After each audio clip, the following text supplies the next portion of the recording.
Eagles. Eagles.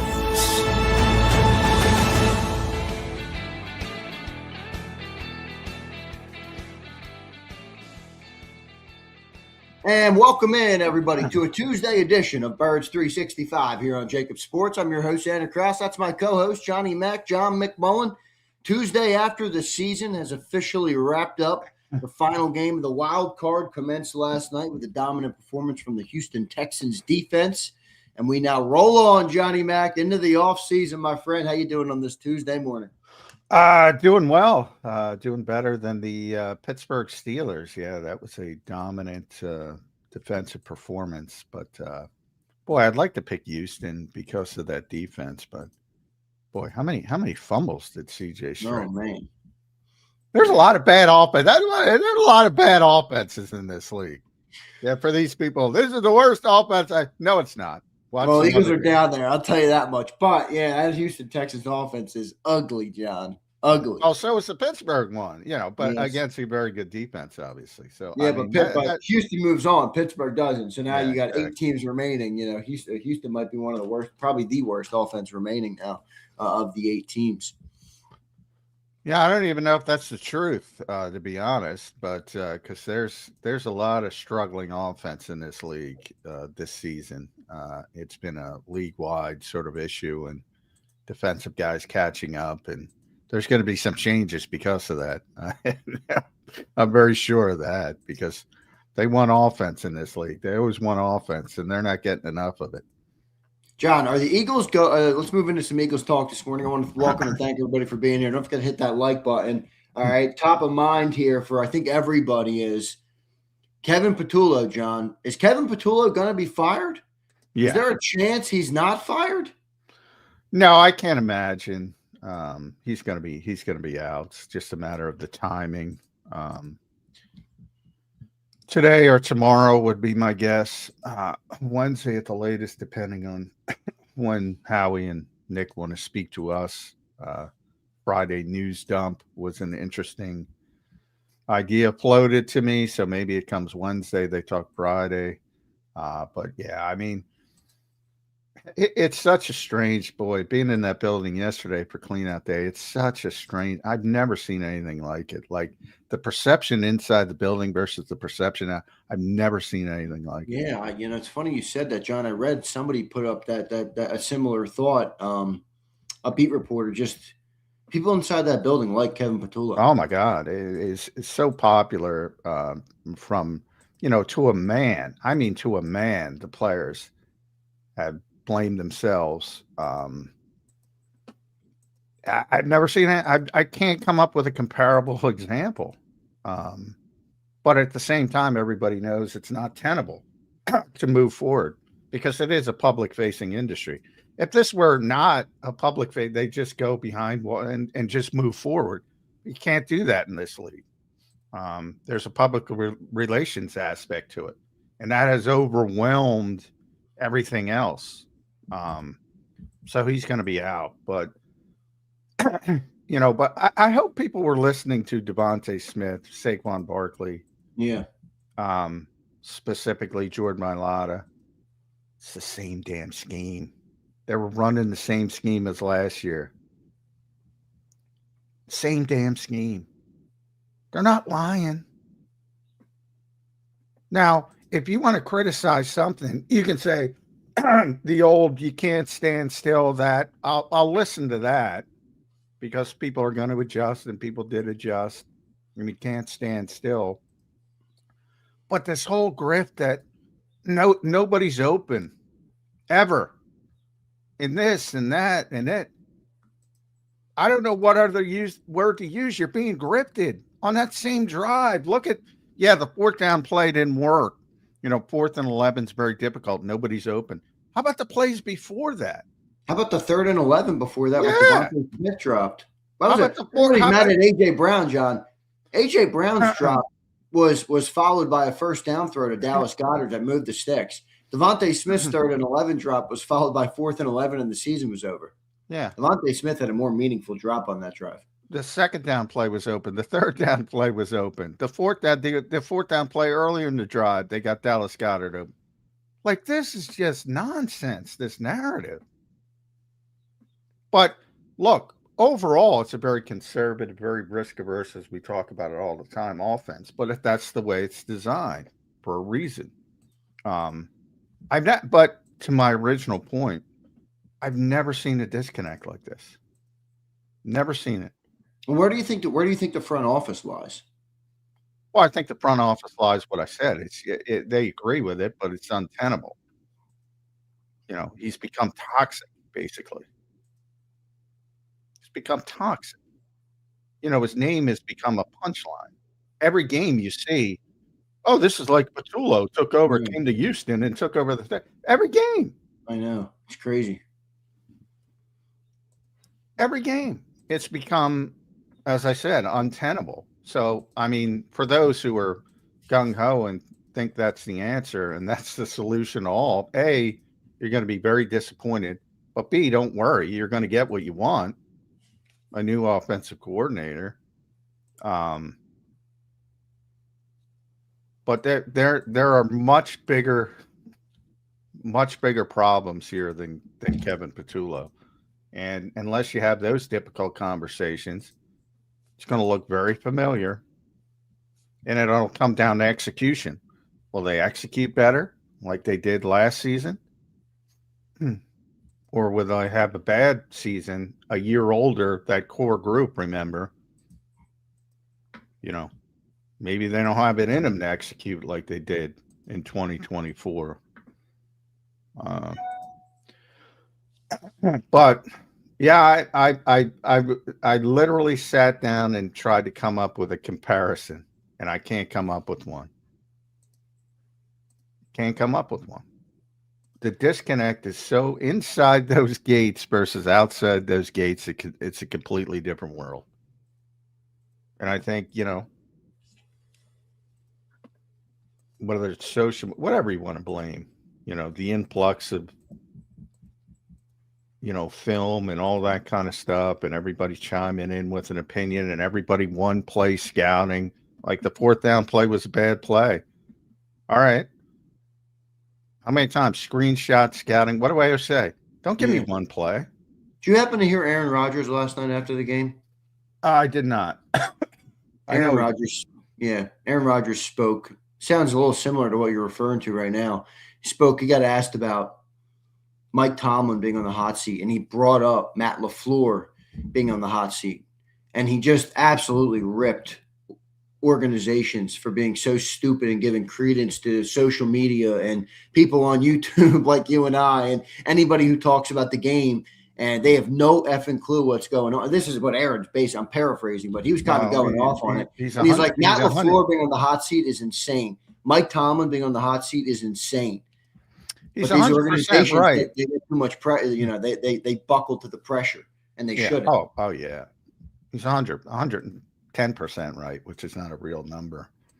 The problem here is this is just a unit that did not perform well. Now, I think I don't know what Kevin Patulo added, but it is what it is. Do you think Jalen Hurts likes Kevin Patulo? Because every time I hear Jalen talk about him, that's the one where I'm like, I don't think he likes Kevin Patulo. Maybe there's some irony in that, but yeah, no, I think he likes him. I think he's just more.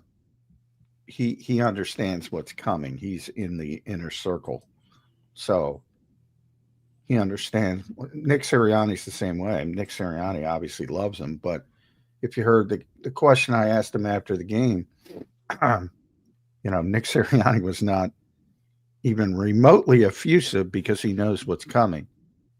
Same with Jalen Hurts as a quarterback. Some of the other guys are, even though they're star players, they're not as plugged into the overall framework of the organization as the quarterback is. So guys like Mailata and Barkley and Smith, they just do their job. AJ, even though we haven't talked about him, loves KP. By the way, I put up a picture of AJ gave Quinion and Cooper signed jerseys. That is a normal occurrence. People went in the comments like, "Oh, he's gone." Everybody does that. That is a normal occurrence. That is not a goodbye. That is a normal clean out day thing. And obviously with the Stars, everybody wants their jerseys. Um, Everybody goes around signing stuff. Thank you, blah blah. Normal occurrence. God, people ran with that, so I just had to throw in there. Now, I still think AJ's out, but it has nothing to do with saying goodbye with jerseys. Yeah, we'll talk a little bit about that. Did anybody see AJ Brown yesterday, or did he scoot in there before the sun came up, put 2 jerseys in their lockers, cleaned out his shit, and got the hell out of Dodge? Yeah, did not see him. But he hasn't spoken in a long time, so that's not surprising. Basically since Jeffrey Lurie talked to him, he basically, probably because he knew he promised Jeffrey Lurie wouldn't say stuff on social media, and he probably knew that, look, that's his personality, and if he talks every week, he's going to say something, and it's gonna take off. So that is what I think that was about. But I do think he's not going to be back, but it's going to be more difficult than people realize, because you want to get, excuse me, voice still not back. You want to get as much back as possible. So he makes a lot of money. So you never say never, because there's a lot of dumb teams, but nobody's going to be running to give up first round picks and pay him that money and all that kind of stuff coming off a down season for him. So I think it's more likely, as I said, on the 50-50 scale I tipped a number of weeks ago, it's over 50, more likely he's not back than he is back. But it's not like 90-10 or anything of that nature, because the Eagles would be taking a significant cap hit no matter what. So it's not as easy as it seems, but I just wanted to clarify that because so many people took that in the wrong direction. Yeah, fair enough. John, how was Clean out there? What was the vibe like? Who'd you talk to? Well, just that. I mean, just what I said is like, I've never seen a disconnect. That was my main takeaway. I mean, the highlights were Saquon and Cooper spoke about his relationship with AJ and all that stuff, and Quignon spoke, and Jordan Mailata, and a lot of the lesser players that people don't think about. It's always good to catch up with them one last time to see where they're going. So a lot of one-on-one conversations, things like that. But from the big picture standpoint, that would interest people, just the way that, and DeMonte said it after the game, basically, I don't know, the clips are out there, so I don't know if people have seen them, but basically flat out said we'll run in the same scheme as last year. So did Saquon. Saquon said the exact same thing yesterday. Yeah. And Jordan Mailata basically said, if you hear it from everybody, why don't you believe us? I'm paraphrasing. I mean, like, there are people that's just like, they don't believe it. I'm like, I say, don't look at the film. Look, Jason Kelsey was out there on Monday Night Football. I mean, this is nuts. The irony here, John, is you always point out how fans don't want to criticize the players, but it also kind of trickles up to the business side of it too. He's just the easiest guy to scapegoat. I'm not saying he should be back, but it also trickles up. Like, what are they going to do? They're not going to get rid of the players. They're not going to get rid of the $50 million quarterback. Well, no, you can't. So that's I mean, as I said, somebody's got to be sacrificed. That's what I wrote about. In a public-facing industry, that's the way it works. Use politics. When there's a scandal, somebody's got to pay. Yeah, exactly. It's usually not the guy responsible. It's usually some underling who is not as important as some of the guys that are responsible. But those who think he's Kevin Patulo's the sole sort of reason that this team didn't meet expectations are going to be shocked, I think. I mean, I think they're going to be shocked. But yeah, I mean, and don't listen to me. Listen to Devontae. Listen to Saquon. And I'll get you the exact quotes. Devontae. Here's Devontae. I mean, this is the scheme that we've been in the whole time. And by the way, how many times have I said that? This dates back past Kellen Moore. They ramped it up. This dates back to mid-2021. I mean, this is the scheme. This is Devontae Smith. I mean, this is the scheme that we've been in the whole time. So whatever everybody's thinking, nothing changed. It's the same scheme. That's Devontae Smith.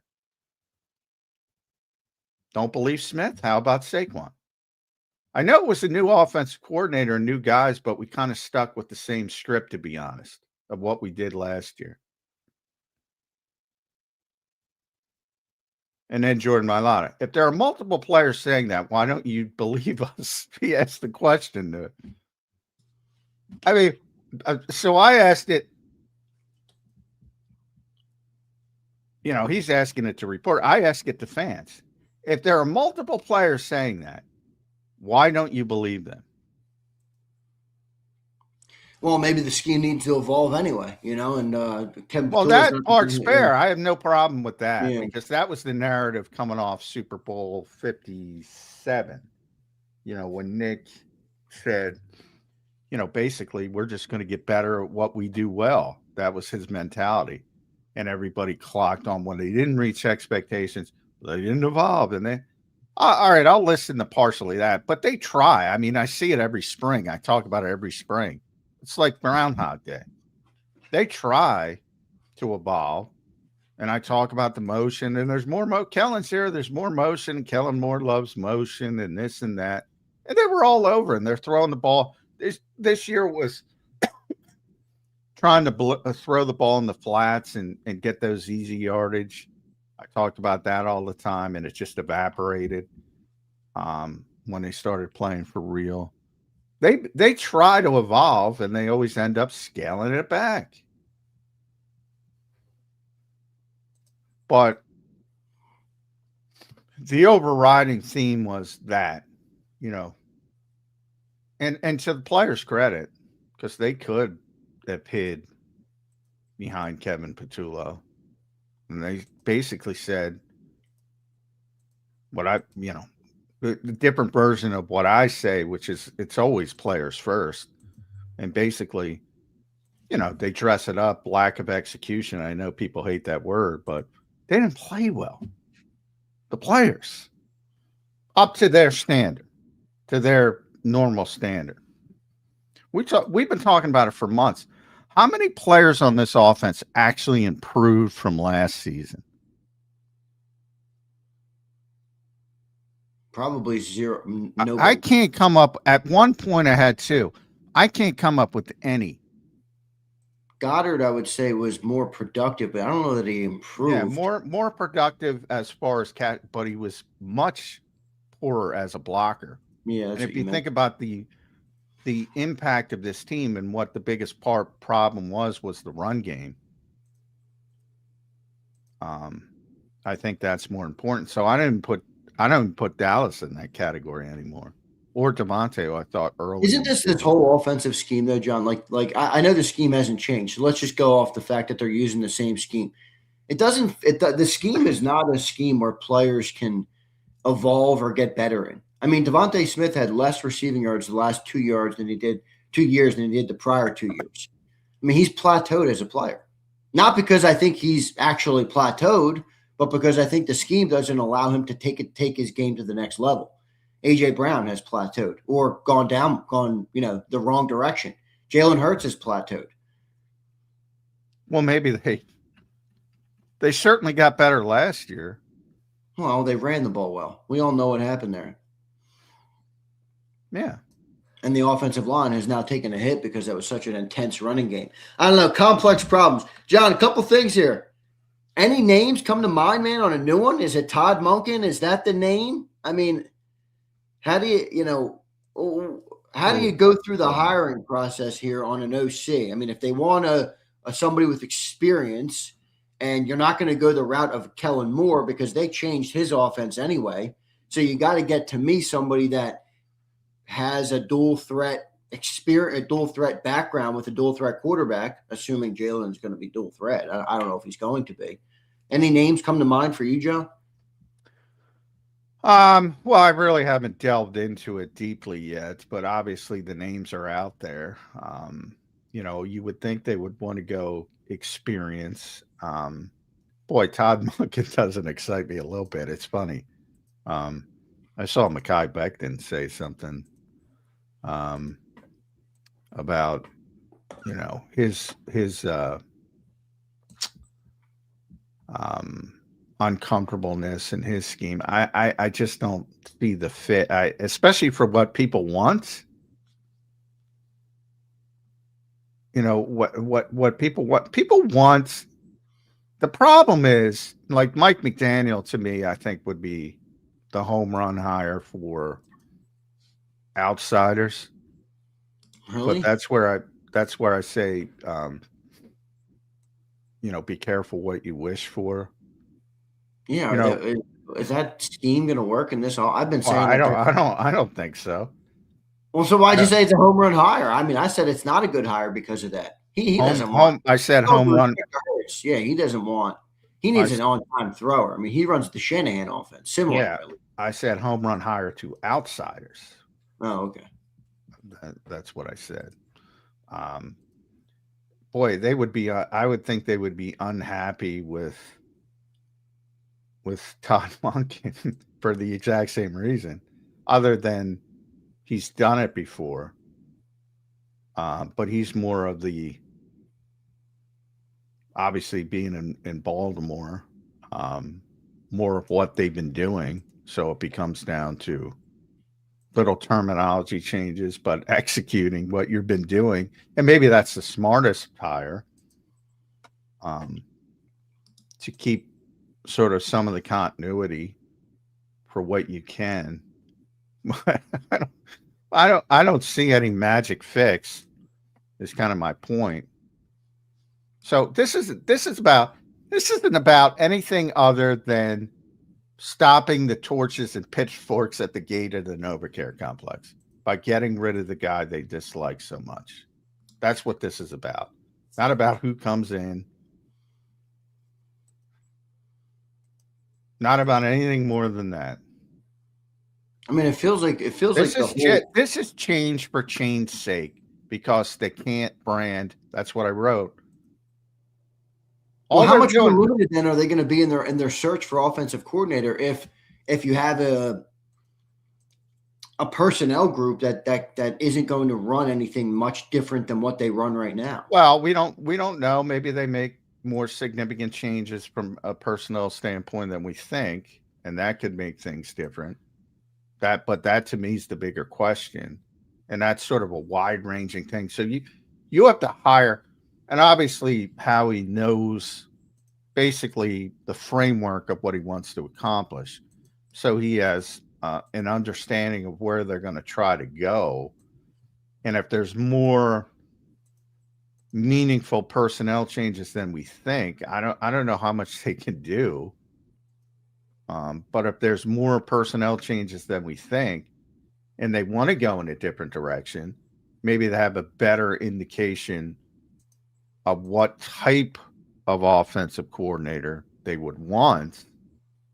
So obviously they have a better feel for where they're going to be. John, was the report that came out earlier in the year that Jalen Hurts doesn't want to run anymore? Was that an accurate report to you? Partially. I think it was part he wanted to not run as much, to two reasons: to stay healthy, mainly, but also prove that he could be the style of pocket passer that people don't think he is. So I think there's two sort of frameworks to that. And then part of it is with the organization agreeing, and understanding that if he continued to play the same way, he's going to get banged up more and more. So I think both sides were on board with it in the regular season. And then the thought was it was going to ramp up in the playoffs. And it did a little bit, but it never got to a situation where it meant anything because they only played one game. And the one time he made a big play with his legs, he got called back for a holding call. So you never got an opportunity to see. I think if they would have made a run and it would have played 4 games, I think you would have saw it back, but we'll never get to see that. So partially, yes. I don't think it was Jalen Hurts saying, I'm not running the ball, and the Eagles just acquiescing to his demands. I don't think it was like that, if that's what. Well, the reason I ask is because to me, there's there's 2 options. If you think the offensive scheme sucks, which I assume most people listening do, it's like, all right, Todd Monken is a name people like, or Cliff Kingsbury, or one of these RPO guys. Are they going to have full autonomy, and then are they going to go back to a scheme that requires the quarterback to be dual threat, or do you take on the chin that Jalen's not going to run as much anymore, and you try and evolve the passing game, which is what they did with Kellen Moore, and ultimately it did not work. So is the next offensive coordinator just here to evolve their current scheme? Is he here to set a new scheme? And what are the limitations to some of those schemes that they would bring in? It feels like they're there. I don't know if they're evident publicly, but it does feel like they're there based on what we know so far. Well, until I see otherwise, and this is what I wrote yesterday, they keep rebranding the same scheme. This is a rebrand until I see otherwise. This is a rebrand. First of all, you can't give an offensive coordinator complete autonomy.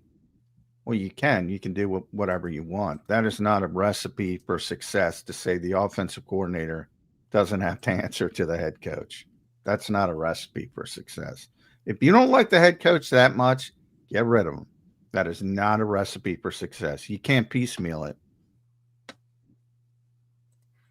So it's not like go sit in the corner, Nick Sirianni, which I think a lot of people want to happen. You can do that, but he's got to go sit in his own private corner in South Jersey. He can't be the head coach of the Philadelphia Eagles. Yeah, but does the quarterback want to run like an evolved scheme? Maybe in the passing game, yeah, but the last time they did that, it didn't work. I don't think Jalen Hurts has a problem with trying to evolve the scheme. I don't think he's capable of evolving to the point. Well, that's what I mean. He is though an RPO scheme, and I don't know if he wants to run anymore, which would make that a move too. Well, there's a lot of reason. You need more of it, but I mean, the league itself, as I explained, sort of cut the Eagles off at the knees by calling RPOs a lot tighter. Purposefully, by the way. Like in college, you can get away. I think guys 2-3 yards, sometimes 3 yards down the field. And nobody's like, who gives a shit? You can't get away with that. So you saw those legal man downfield penalties. And the Eagles are like, this is killing us. We can't do it as much. Complete timing play. And when you pull it and you don't get the ball out on time, the legal man downfield. Right. Everybody's like, whoa, Cam Jurgens is stupid. Tyler, whoever's downfield, they're not stupid. An RPO to them is a running play. That's complete timing. If you pull it and you're going to throw it, ball's got to come out. Quick, yep. Because those offensive linemen think it's a run, and they're going downfield. So that's more of a technical change than anything else because of how the NFL reacted to the explosion of RPOs, which became a big problem for defense. And guys are complaining, saying these guys are 2-3 yards down the field. What the hell? And, because they're not supposed to be able to do it in college either. They just don't care. And in the NFL, they cared more. Maybe they'll lighten it up because they have no offense. Who knows? You can go a million different directions. But that was more schematic than anything else. Technical, not schematic. Just doesn't seem as simple as people think, where you're going to get a new offensive. Even if they come in with a whole new scheme, it just doesn't seem that simple to me. I And this is exactly what they tried after 23. And Oh, it worked, well, but it didn't work because the offensive coordinator brought in this scheme and it started clicking. They other completely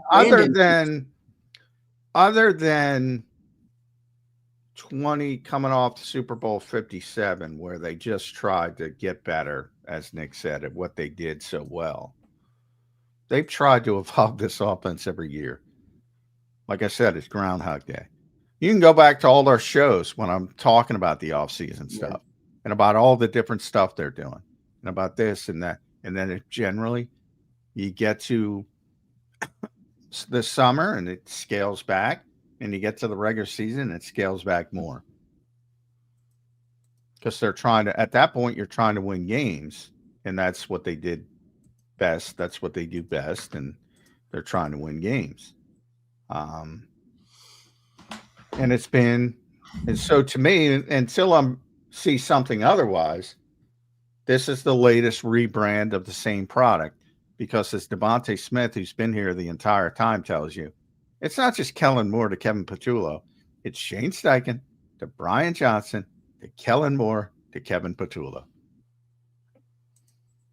And the biggest shift is Jalen runs way less now, and they had a dominant running game last year, but that's fallen back to regular. Yeah. Now they went from having a historic running game to having a average running game. You can make a strong argument that it was below average at large portions of this season. That to me is the biggest difference between last year's team and this year's team. Like Jalen Hurts set a career high for touchdown passes. Dallas Goedert, we talked about. AJ and DeMonta were both over 1,000 yards.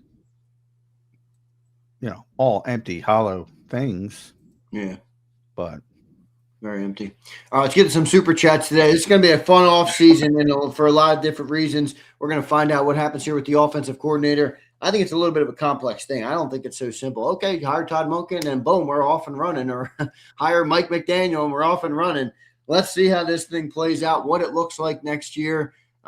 We will find out. I want to thank and welcome everybody for being here. Good to see everybody. The off season is officially underway. Tuesday, January 13th. John, this is about a month and change earlier than where we started this process last year, man. Yeah, well, that'll help next year. Well, what are they doing? Why are they going to wait so long on Patulo? Don't they want to get ahead of this and start interviewing people? Oh, I'm sure that they're backdooring stuff as we speak. Yeah, that's not like it's holding. Yeah, it's not like it's like they don't make one call until it's done. That's about one they want Howie and Nick to speak to us. That's all that's about. Is that coming this week, I assume? Yeah. I mean, you have a week to do it, so it could be early next week. They could push it back, but they have to do it within a week. So, yeah, but it'll probably come Thursday or Friday. Remember, if you go all the way back to Mike, what they want to avoid is the Mike Rose situation where Doug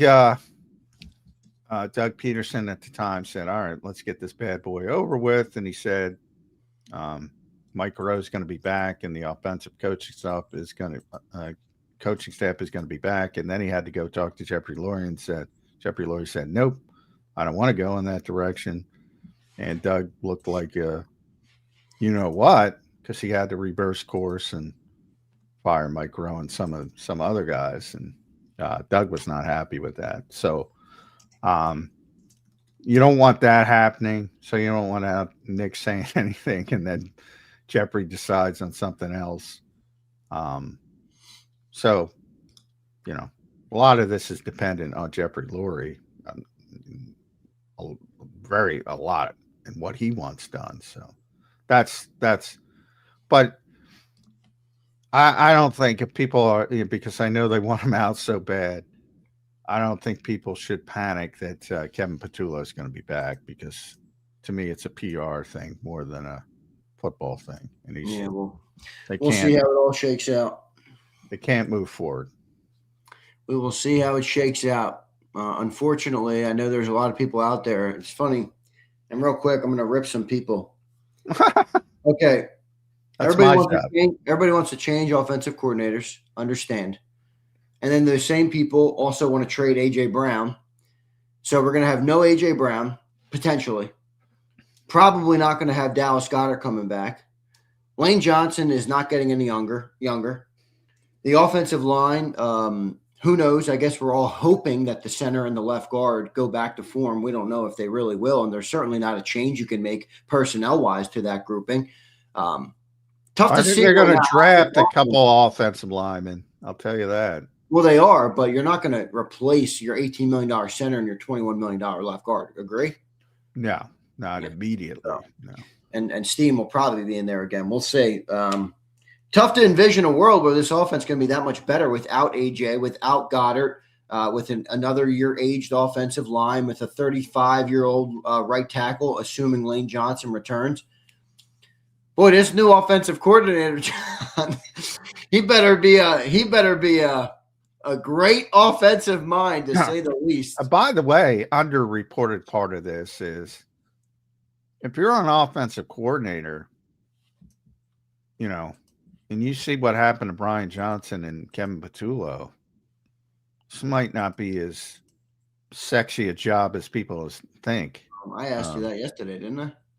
I don't know, but yeah, job on this. I don't know how attractive this job is. For a lot of reasons.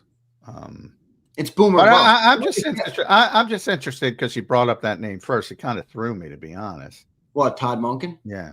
Is that what people want?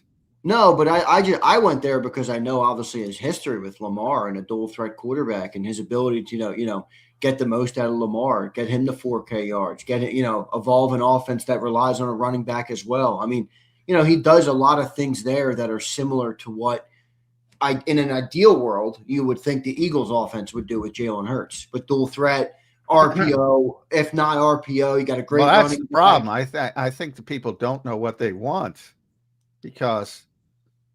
I mean, well, what is the ideal offense then? What is the ideal offense? I don't know what they want. That's my. What is your ideal offense for Jalen? Well, I think it makes more sense to just accentuate what you have, and go down the similar route. But that's not what people want. Is what I'm trying to say.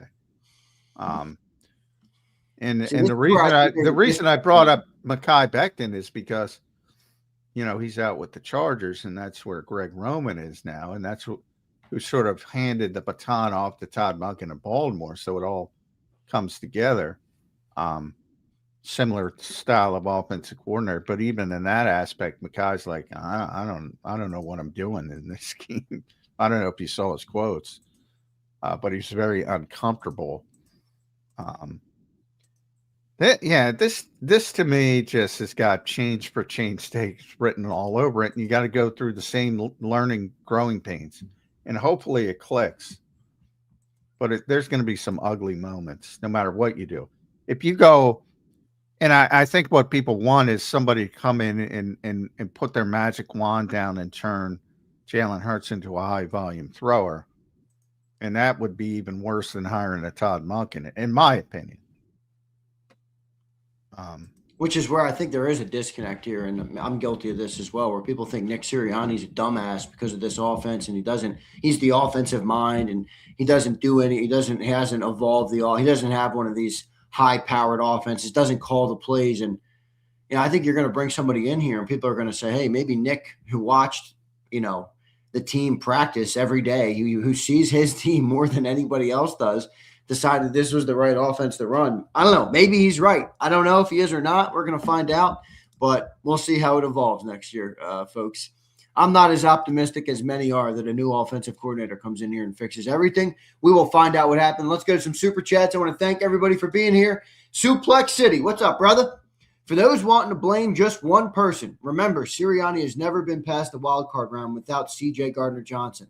See, it's just as dumb. That's a funny comment. Yeah, it is. You go Darren Kennard. Darren Kennard finally lost. It's finally over for Darren Kennard because he had won 3 consecutive Super Bowls. So people used to bring him up as well. Yeah, it's very dumb. It's a good comment, Suplex City. There you go, Suplex. Yeah. Good stuff. A. Martin checks in. What's up, A. Martin? Member for 14 months. Thank you, brother. What is the likelihood that they hire an OC that operates like Vic on defense with a complete rehaul of the offensive philosophy, playbook, and scheme? 0. Again, if you want to do that, you have to fire the head coach. And if you want to fire the head coach, I can already hear the comments next year. Another new OC. Give it time. Well, and I'll tell you, when I have a good game, let's say it's Greg Roman. Well, Roman's got total control of the offense. When I have a bad game, Sirianni took control of the offense. I can tell you exactly what's going to happen. Same thing happened with Kellen. When things went well early, look at Kellen Moore. When things went poorly, why is Nick getting involved? Yeah, right. It's true. Here's Jason. What's up, Jason? A-team. Isn't running the scheme from last year the problem? Well, I mean, it's been pretty successful overall. You asked, first of all, it is, to your point, it is Nick Sirianni deciding that this is the offense best fit for the personnel he has. Number one. That is a fact. That's what this offense is. That's what this offense has been since about game 8 of 2021. And you have little tweaks here and there always, but the skeleton, the foundation of the offense has remained the same to take advantage of the quarterback. It has been very successful overall. In the moments where it doesn't work and you bow out of the playoffs, yeah, it doesn't look great. But again, comparatively speaking to everybody else, who's won more in the NFC than the Philadelphia Eagles over the past 5 years? So, when you don't execute, and that's to the credit of the players, if they play better next year, the Eagles are going to be better.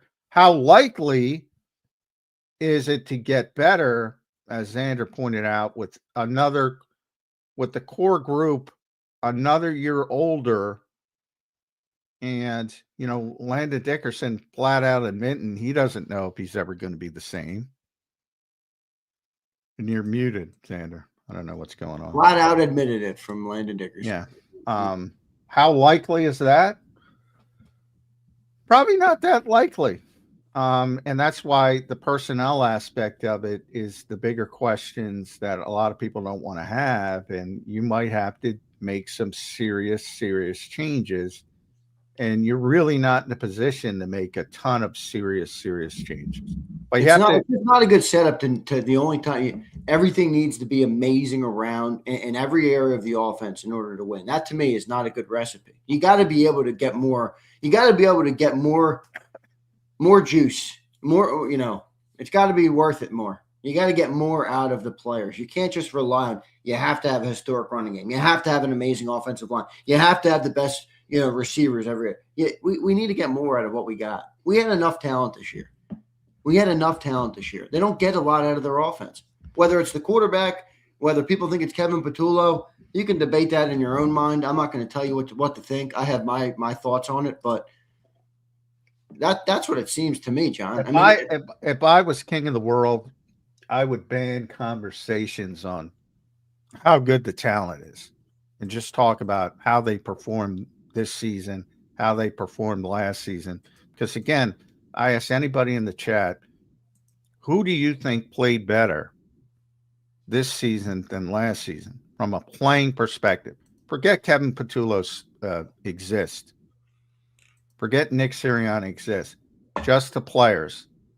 And if you want to go down the routes of blaming the coaches because they didn't improve, that's fine. But leave that to the side. Who played better this season of these 11 starters? And I throw 10 starters, throw Tyler Steen because he didn't play. He was backup. Who played better? I think you're 0 for 10. It's hard for me to disagree with you. I mean, let's just run through them real quick. Jaylen, no. Saquon, no. Mailata, no. Dickerson, no. Juergens, no. Lane, no. Missed like 8 games or 9 games this year.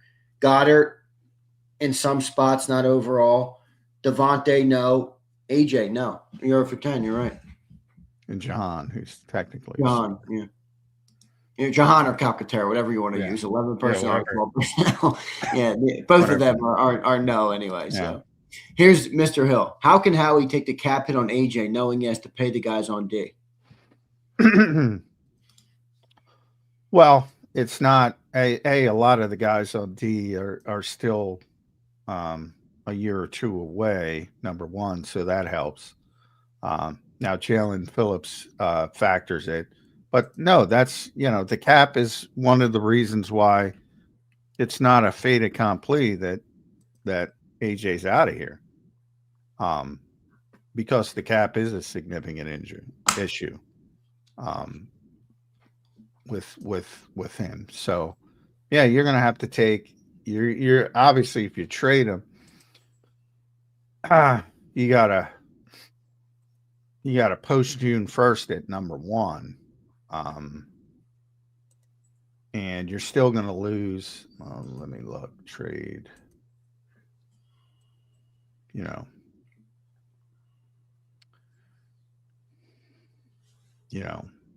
Cap, you're taking on 16, 17 million of dead money. So it's significant. And that's why it's not 100%.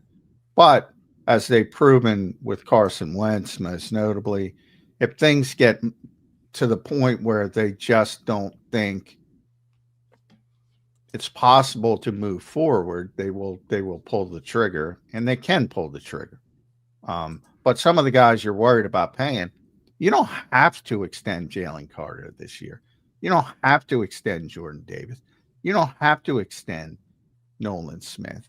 You have another year before you can even extend Quinyon Mitchell and Cooper. Yeah, right. So and maybe they would wait. That's not maybe not for Quinyon and Coop, but waiting on Jalen Carter another year would be not typically how the Eagles do business. Is that fair to say? Yeah, but he's coming off a down year. Yeah, injury, and you have to figure out where he is. Shoulder. I assume he's going to have surgery. How about Jordan Davis? I mean, he's coming off an up year. He's coming off a very up year, but you exercise the option, and the point is, you don't have to do it. You can kick the can down the road if you need to, and you need to do something drastic on the offensive side of the ball. You can kick the can down the road, which is the Eagles' history.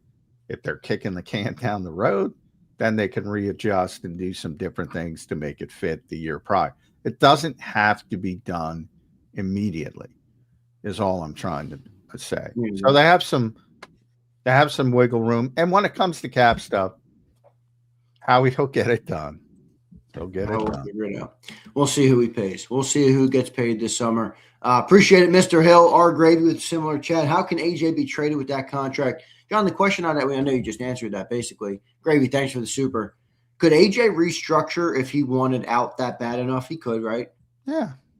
Now, AJ's contract is Jesus. He's got so many voidable years on the back end.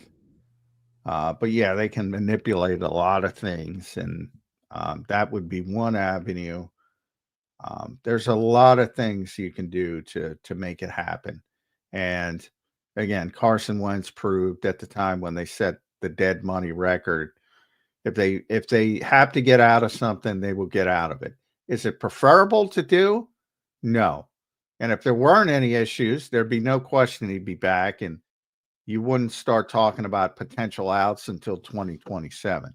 So I'm not trying to sit here and say you're not going to take a hit. You're going to take a hit. But if things are that bad and you have to take a hit, I think, people are going to look at, you're going to lose $49 million if you cut him. Well, they're not going to cut him. So forget about that. Again, and the post-June 1st stuff is much more malleable than the pre-June 1st stuff. And you're allowed to trade people now early with the post-June 1st designation. Now, that will affect you because you don't get that money until June 2nd back on your cap. But you can do it early with that post June 1st designation. And so if you want to do it, you can get it done. Not saying they want to do it. Not saying they're not going to try to make up. But if it gets to the point where they feel they have to do it, they can do it. This is what it looks like right now, courtesy of Spot Track on AJ Brown. You can see it on your screen right now. So you can see, John, what you just said. Pre 6-1 trade does not look good. There's no savings, and there's a big dead cap hit.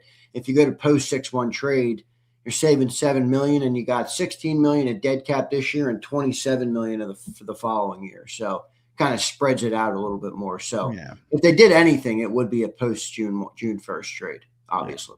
Yeah. So it's doable. Now, there are the numbers, though, for people who want to see them. That's a lot of dead money, but Jeffrey has proven time and time again that he will approve that type of situation if he has to. Yeah, if he has to. So your offense is going to get worse, and you're going to take on that type of dead money. I don't know if that's a good move, but I digress. We'll see what ends up happening with it. Appreciate everybody being here. Let's keep rolling on these super chats. Here's Joe High. If you take a wrench and tell it to be a screwdriver, what are the results you are going to get? If Hurts doesn't run, he is not the guy. Well, yeah, I think they have to. I think he's got to run a little bit more than he did this year. I don't think there's any question about that. But their goal was, and maybe there's a little bit of hubris involved there, and not maybe, there is. I mean, they're like, yeah, we'll scale it back, and then when we need to do it, we'll turn it on. I don't think that's a good way to do things, but that's what they tried to do, and they only played one game because they were knocked out. Like I think if they made it to the Super Bowl, you would see him running more because that's the only way they would get to the Super Bowl. But you're never going to get an opportunity to see that. So I do think there is a little bit of similar to Week 18, if the criticism of, well, we'll win anyway, we'll do this, we'll do that, we're the Eagles. A little bit too much, I would say, hubris. You know, taking things for granted. Yeah. Let's see. Here's Q, the guy. Q, what's up, man? 75, 59 yards, 45 touchdowns, and 21 picks in the 2 years before the Super Bowl year to 61, 27, 43 touchdowns, and 11 picks, 13, 65, 2023 rushing, or 22 and 23, 10, 51, 24, and 25. We're going backwards. Yeah. Well, if you're just worried about stats, yes, they're going backwards.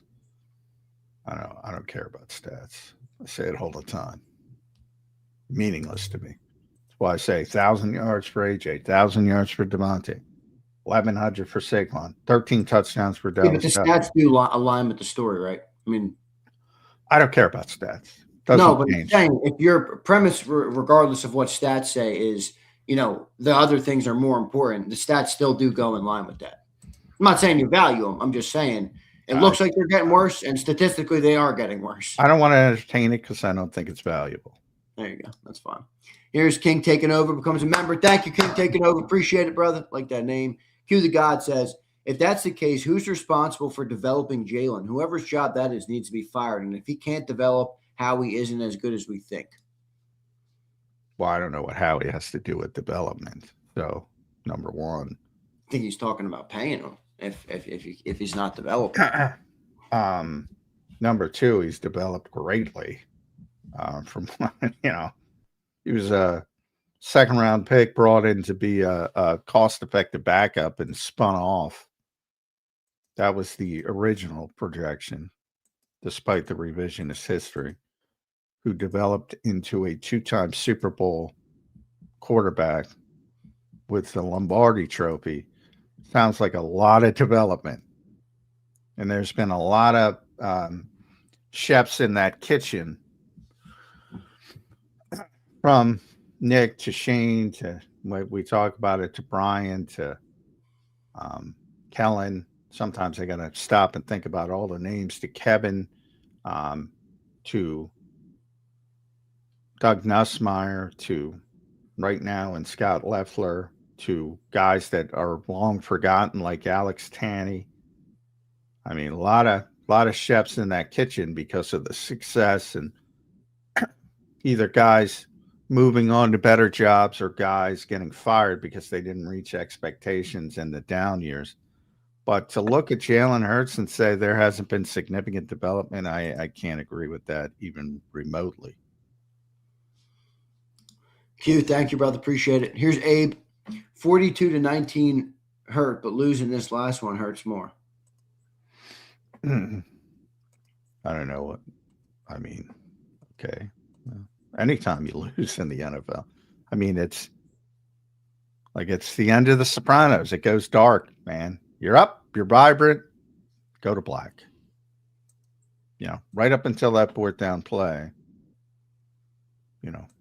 I'm sure there are a lot of fans out there assuming, well, they're going to go in, they're moving the football, they're going to go in and win the game, and then bang. When you're playing, it's the same thing. Like, imagine if that happened in the Rams game. Opposite. Rams are driving, similar spot of the field. They're moving the ball. It looks like, oh boy, Jalen Carter makes a couple plays. This year it went the other way, but you see the margin of error. It was that close last year. To feeling the same way as you feel this year. But yeah, I mean, one and done. Saquon talked about that yesterday. Not the NBA. You don't get 7 chances. It's play 60. That's when they say it. Any given Sunday. Yeah. Tyler Higbee doesn't slip, man. That's how close it was. Tyler Higbee didn't slip, the defender. Sorry. I mean, Jalen Carter didn't get home was the bigger part of that play. But Tyler Higbee was wide open, people, because the defender slipped. Matthew Stafford just didn't have time to get the football off. Yep. All right, John. Going to be an interesting offseason, my friend. We got the draft coming up in April. We got plenty of offseason things to discuss, and we will do that here on Birds 365. Ooh, man. You think this team's in a good spot right now? Still in a good spot to be a contender? Yeah. Again, but now they're just with the look at the final 8 teams. Who do you love? Buffalo, Denver, San Francisco, Seattle. Those are your Saturday games. Houston, New England, Rams, Bears. So we'll cut it down to the NFC side. 49ers, Seahawks, Rams, Bears.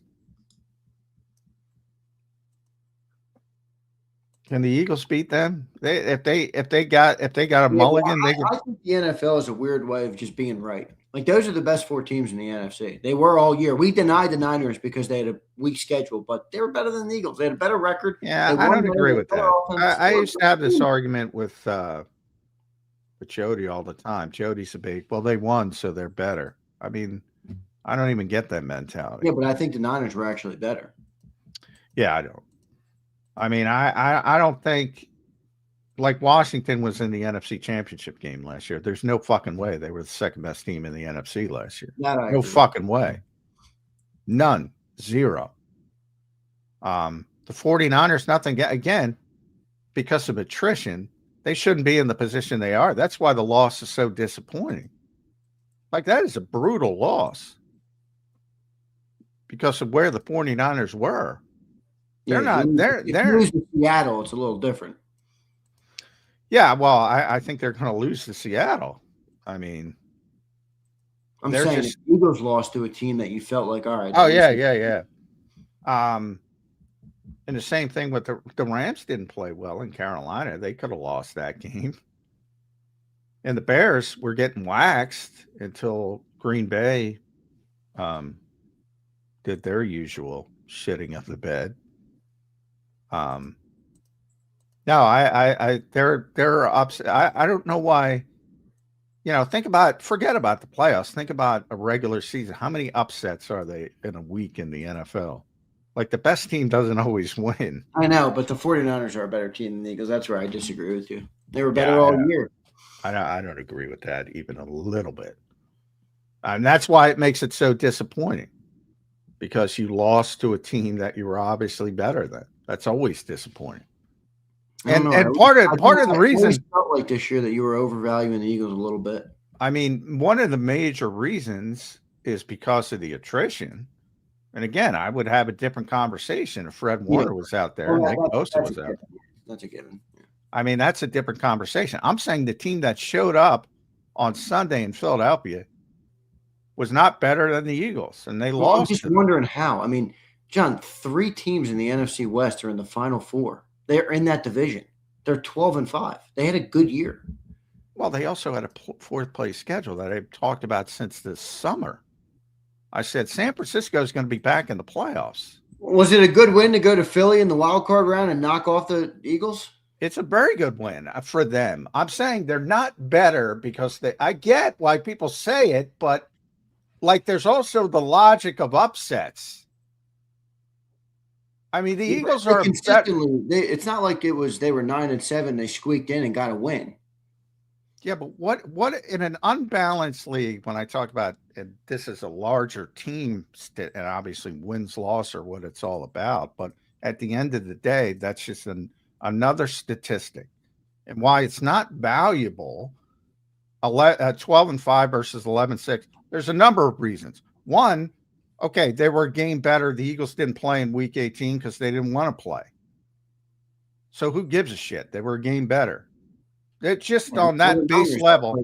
The Niners had to play the best team in the league. So just on that base level that they didn't play Week 18. But it's a 32-team league with an unbalanced schedule. Everybody doesn't play everybody. It's not the same schedule.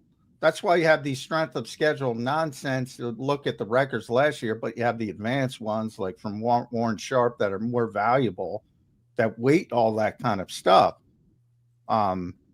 It's an unbalanced schedule because it's a 32-team league that plays 17 games. The build-up, and why it's so disappointing, why everybody's so disappointed, and by the way, why I think you're so disappointed about the Eagles' loss, and why 99% of the fans are, because they were the better team and they lost to a worse team at home in the playoffs, including. They were a better team in the figment of our imagination. I honestly believe that. They were never that good. Well, that's definitely, I mean, hey, people overrated their talent. I've been saying it for months. People are overrating their talent. But they are better, more talented than the San Francisco 49ers. Again, the group that showed up on Sunday, if Fred Warner was healthy and Nick Bosa was healthy, first of all, the game probably isn't in Philadelphia. First of all, they're probably the number 1 seed. That's a different conversation. And Mikael Williams, and there's a bunch of other guys. Jalen is better. And Ricky Pearsall and everybody else they didn't have. Jalen is better, but were they playing better? Well, they kind of turn on you. You always say that to me. You say, I think the talent is too good. But this is what I would bang my head against at Jody. Now I'm going to have to bang it ahead. Like you acknowledge, you acknowledge upsets, right? Yeah, you absolutely. Acknowledge the best team doesn't win. Yeah, I agree with that. I meant specifically, I think that the 49ers are a better team. Well, that's fine if you want to make that argument. I don't know how the San Francisco 49ers were the 5th and 6th linebacker. Then you overrated the Eagles all year with their great talent. Because if you can't beat a team down to a guy who was on the but I was also concerned about the offense, John. How many times did I say the Eagles don't take advantage of bad defenses? I must have said that 50 times on the show last week. Yeah, but at the same time, you would talk at both sides of your mouth and talk about, well, they have to be better because of the talent. Well, yes, they have to be better because of the talent. If you can't beat Eric Kendricks, who was in 2017 was a great football player, it isn't 2017, and he was on the street 3 weeks ago. How did he look on Sunday? He looked pretty good, didn't he? Actually got to give Garrett Wardlow, or whatever his name is, who played 47 snaps. Yeah, they deserve to lose the game. But I'm not going to sit here and say that's why it was so disappointing, because they not only should have won that game, they should have won it pretty easily because of the situation the 49ers were in. And they didn't. I mean, that's why it's disappointing. Not because I get what you're saying. It wouldn't be. I personally disagree. I just think the Niners. I think we underrated them. That to me it wouldn't be disappointing at all. I would say the 49ers are a better team. Why are you disappointed? Well, it's I don't still think anybody disappointing because- agrees. I agree that to your point about the talent. That's why it's disappointing. We have more talent, but the 49ers are a better team. You can have a collection of individual talent. If they don't play good like a team, then what does it mean? Now we're getting to Jody semantics. Look, they got better Compare me players. to fucking Jody, John. Well, because this is what Jody used to do. They got better players, but they're a better team. No, they won on a Sunday in the NFL. They won on a lot of Sundays in the NFL this year. And it will self-correct in Seattle. So everybody go bet on San I Francisco. do agree with that. I don't think they'll keep winning. And I love Fred Warner coming back. No, but I'm with you. He's not coming back. Yeah, no. So all right, we'll find out what happens there. John, quite a bit of free agents this year as well for the Birds. I know you mentioned Jalen Phillips. I do wonder what that looks like. Will Jalen Phillips, be back here in Philly? Are there any of the free agents that jump out at you as must-sign free agents? Well, must-sign, I would say no. The most interesting ones. Jalen Phillips is the only one I have to bring back, in my opinion, 100%. Reed Blankenship and Nakobe Dean are the two other high pro. This is unrestricted. Of the two other high profiles, and I don't think Nakobe's going to be back. It's just I never thought he was going to be back, and it hasn't shifted. Even though he played very well, deserves a lot of credit. Just got to make room for Jahad Campbell. And then Reed's a tough decision because Vic likes him, but he's coming off a poor season. How much are other teams willing to pay him, or do they see the same limitations? So I think that depends on how much money he can get on the open market. The other guys you're talking about, Jahan Dotson, he's not going to be back. He's going to want a bigger role. Azeez Ojulari wasn't relevant. A lot of high hopes for him. Brandon Graham, obviously at his age. Braden Mann. Braden Mann's got to come back, right? Yeah, they have to bring Braden back. I should have mentioned him. Yeah, he had a great season. Nobody cares about the punter, but think about Aaron. The king of the 3-and-outs offense needs a good punter, John. Yeah. Come on, man. We need Braden Mann. Well, I'm saying people don't care. They do need him, and he should be back. Josh Uche's not going to be back. Adoree Jackson's not going to be back. Kylie Granson, I wouldn't imagine they bring him back. Matt Pryor, maybe if you want a veteran, A.J. Dillon. Point is, Fred Johnson's going to try to get a starting job again. I don't think he'll get it. Big O, saw him yesterday. I haven't seen him since he got hurt. Good dude, but he's not going to be back. Marcus Epps, I don't think he'll be back. Brett Toth is a guy they might want back because he's such a good backup. He's solid this year. Yeah, I agree. I don't think it's you asked me who do they have to bring back. I don't think they have to bring him back, but I think they should want to bring him back because he's such a good interior backup. Sam Howell, I think, will want at least a backup role. What did you say about Reed? Sorry, I missed your comment on Reed. Do you think he should be back or what? Well, he's coming off a bad year. Vic likes him. Yeah, I think it depends on, will he take a team-friendly deal? Then I think he's back. If somebody's willing to pay him more, I look at that like an Isaiah Rodgers situation. If somebody goes too high, yeah, right. I think he's gone. And if he is cost effective, I think they'll bring him back because Vic likes him. Grant Calcaterra. Now you need tight ends. I mean, and I don't think Dallas is going to be back. Yeah, all three of them are. Yeah. So I might beg Dallas to come back. I got to beg Dallas to come back. I don't see how it works. You made him take a $4 million financial haircut. I agree. 31 years old. At the bare minimum, you have to make up that $4 million on top of at least a 2-year deal I would think he's earned. I don't see how it happens unless they're completely desperate and willing to overpay. But does that sound like the Eagles? Not to me. So the only one I think you have to bring back is Jalen Phillips. I think you have to bring him back. What's that going to cost, in your opinion? Significant money, but not as significant as, some of the high Like profile. Milton? Is he going to get what Milton got? Different position. I think 20, somewhere low 20s. So a little more than like Josh Sweat. Yeah, but he's a better player than Josh Sweat, and I love Josh. Wow, really? And who had a good season? What a very good season in Arizona, by the way. Yeah, that Jalen Phillips is a good player. He is. I'm not saying he's not a good player. I'm just trying to gauge on how good. Yeah, I was surprised how good. He had a big impact on that defense, even though he only had one sack or whatever. And I know people are obsessed by that. He had a big impact on that defense. And I think the Eagles know it. Vic knows it. Vic loves him. Here's the problem there. Can't you see some dumb team in free agency paying him $28 million? I could so see that. Yeah, you never know. I mean, that's the risk of free agency. There are some dumb teams. Now, I think having gone through it twice now, and he's a better player with Vic Fangio. He was great in Miami with Vic Fangio before he got hurt. And he went through what he went through with the other guys in Miami. I don't think he'd be willing to go somewhere else versus Vic, understanding how well he's utilized, unless they completely overpay, which is possible. It's always possible. But I think he wants to be here. I think the Eagles want him here, and I think he'll be here.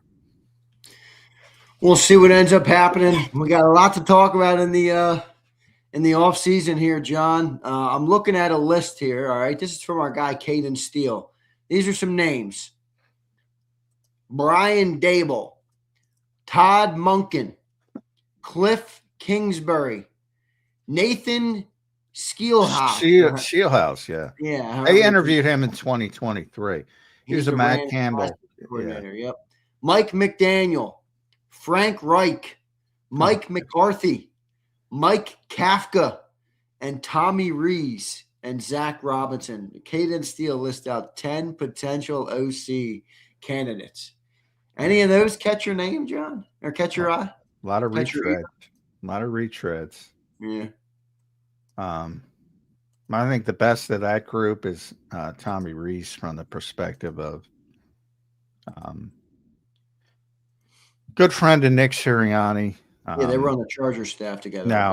Now people will immediately balk at that, but again, if you want significant change in a different style of offense, so let's use Mike McDaniel as the example, and he's not coming here, but let's use him as an example. I think he's going to Detroit, but me too. I think that'd be a good fit too for him. Then you're talking about a completely different style of offense with a quarterback not equipped. Like, I don't get people at all. This is what I think the entire offseason crux is. It's less about replacing the OC and more about what does the evolution look like. I don't know how much evolution people can get. The evolution has been televised. I'm changing that from the revolution. You've already seen it. You've already seen it for 4 years. And now you're going to see it with a different branding. So enjoy the branding. It's so true. But if you want to take advantage and you have to move on from Kevin of that group, if you want to take advantage, you're not moving on from Nick Sirianni. You're not making difficult personnel decisions. I would take Tommy Rees, who's been, in college, he's been the offensive coordinator and quarterbacks coach at Notre Dame and Alabama. Cleveland, he was the offensive coordinator this year. Now, he had a shitty, same as Kevin Stefanski, he had a shitty quarterback group to work with. Over under week 6, they scale back the new offense anyway. Under. Yeah. Yeah, me too. All right, we got Chris Franklin in the group. We're going to get to Chris in just a second here. A couple supers real quick. Here's Jeff Bone. Bears are going to win the NFC. That would be crazy. I don't know, man. It's going to be tough. Hey, same thing with the Eagles last year when we talked about different conversation, but we talked about can they win playing this style? And I said, well, you only got a couple dominoes to knock down. They only got to knock down 2 dominoes, so anybody could do it at this point. And the way to beat the Rams, I think, is be more physical than them. I think the Bears will be. Shooter says, who's your MVP vote, McMullen?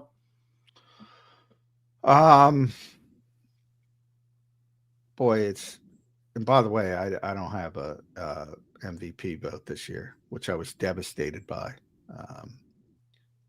I would have voted for Matthew Stafford.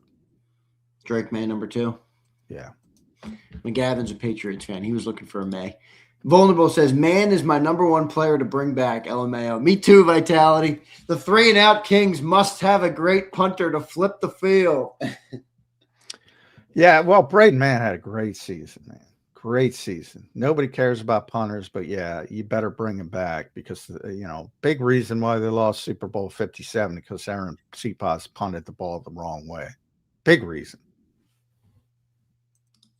And last one now, it says, shout out to the EPA King and Mr. Absolute, Johnny Mac. I guess they've now gone from PFF King to EPA. I guess, yeah. Well, same thing with the fans. who am I a fan of this week? Am I a Green Bay fan? Because I picked the Packers. So I don't know. Everybody knows you're not a Bears fan. That's the only one they know you're not a fan of. Well, I'm not a fan of the organization. I haven't been for a long time. But, it's a cyclical league. How many times do I tell you guys it's a cyclical? So if you're that bad for that long, you start piling up good players. Same thing happened to Detroit. They were bad for so long. All of a sudden, you wake up one day and you're picking in the top 10 and top 15, and you wake up one day and you go, shit, they got some good players.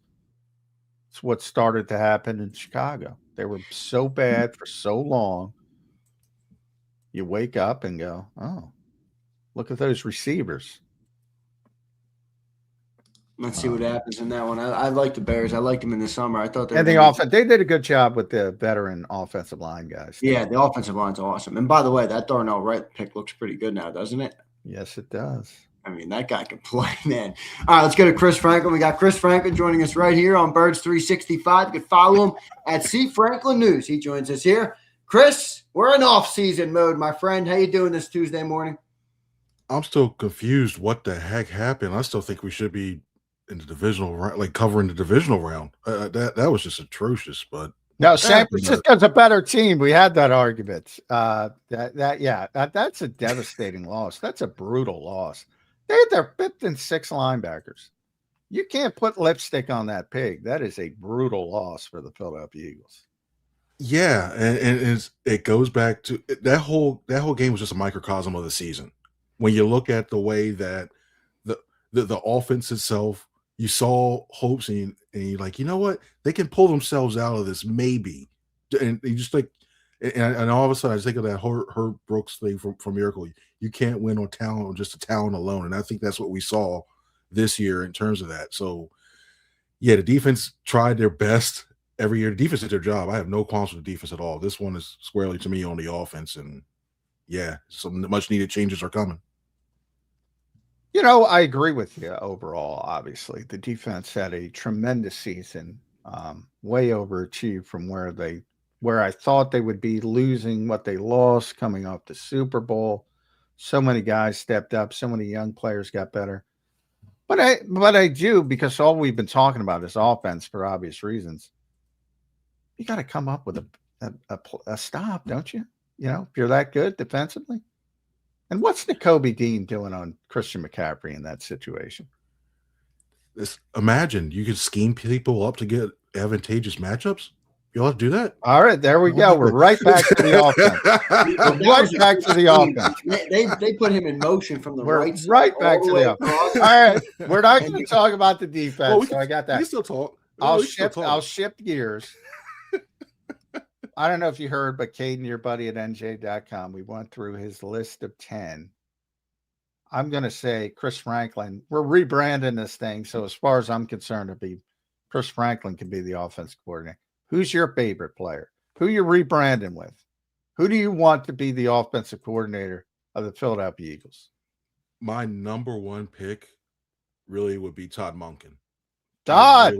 I like Todd Monken. I look at the way, first of all, you just have to look at the results and the way that the yardage that the Baltimore Ravens have gotten over the last 2 years with him at the helm, the creativity you see sometimes.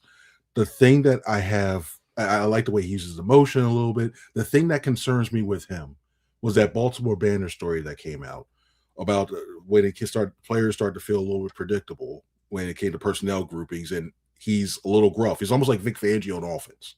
By the way, the Baltimore Banner sounds fake to me every time I see Baltimore. Oh, they're Banner. Good. They're the ones that got Justin Tucker. I know. They're definitely good. But he's the guy I really, really, really want. But you're going to probably have to do the mercenary treatment for him because I think he's going wherever John Harbaugh's going. I just do. You're going to have to blow him out the water. The guy behind them, and it pains me to say. Did you hear my pick? Did you hear my pick? No. Tommy Reese. I can see him coming in for an interview just because of the connections. Yeah, that's there. Oh, I definitely think he'll get in there. I actually would like Nate Fieldhouse, but he's too young. He's not proven, and you're coming off a guy you'd be hiring a first-time play caller, so I don't think that would wash. But plus, he's young, and if he performs well, you're going to lose him, so that doesn't work. So I think people want Todd Monken because he's old and he's not going anywhere. But to your point, he's going where John Harbaugh's going. Yeah, he's the guy I want. Brian Dable for me is number 2, and I say that with hesitation. This year, of all years, you need an offensive coordinator. This is not the year because there's not even that. To me, there's not that college guy that you can bring up that has NFL experience who has experience play calling. There's not that many, and in all those other openings, I think it's going to be tough. Dable for me is 2. Mike McDaniel's 3. The long shot list, a guy who I like, but he doesn't fit the whole experienced play caller aspect. And I think if it was a different year, like if this was last year with Patulo, maybe this one, Dan Pitcher from the Cincinnati Bengals. I like Dan Pitcher. I like a off the radar candidate. I like because he's dealt with. He's had a lot more say than I think people realize in terms of creating that game plan for the Bengals. You look at his ability to work with 2 really good wide receivers with Jamar Chase and T. Higgins. You saw Chase Brown. Like when you think about him, you don't think, wow, he was going to be one when he come to college. He's going to be one of the premier running backs. Look what he's done with him. So imagine if you did that with Chase Brown, what you could do with Saquon Barkley. So that's another guy. Cliff Kingsbury's off my list because I personally think we remember the last time when he wanted Jeff Stoutland out there. I think Stoutland stays, so Kingsbury I don't think is going to be there. How low have we gotten that we're you can use Saquon Barkley like Chase Brown? I love his twin brother. I love Sidney. I'm sorry, Sid. Chase is, I think, an underrated player, but boy, how low have we gotten? We got to use Saquon Barkley like Chase Brown. And by the way, Saquon can't catch the damn football. Catch the football cleanly. Yes. Wait, Chris, you brought up Dable. Interesting name. He was Jalen. He was the offensive coordinator when Jalen was benched in college. I don't know if it maybe Jalen doesn't put anything into that, but could that be an interesting dynamic between those 2 guys? Maybe not. Maybe it wasn't. Maybe it was Saban who benched him. I don't know, but he was the offensive coordinator. I'm sure it was Saban. I think Saban had a little bit. But that I watched that team that whole year. That offense wasn't, to say the least, they weren't a prolific passing offense. That is for damn sure. I don't know if this is the case. It's just not worthy of Scientific America, but just the feel I get is that more Eagles fans would see Mike McDaniel as the home run. Boy, how is that even remotely a fit for Jalen Hurts? I think it's a fit for the offense as a whole.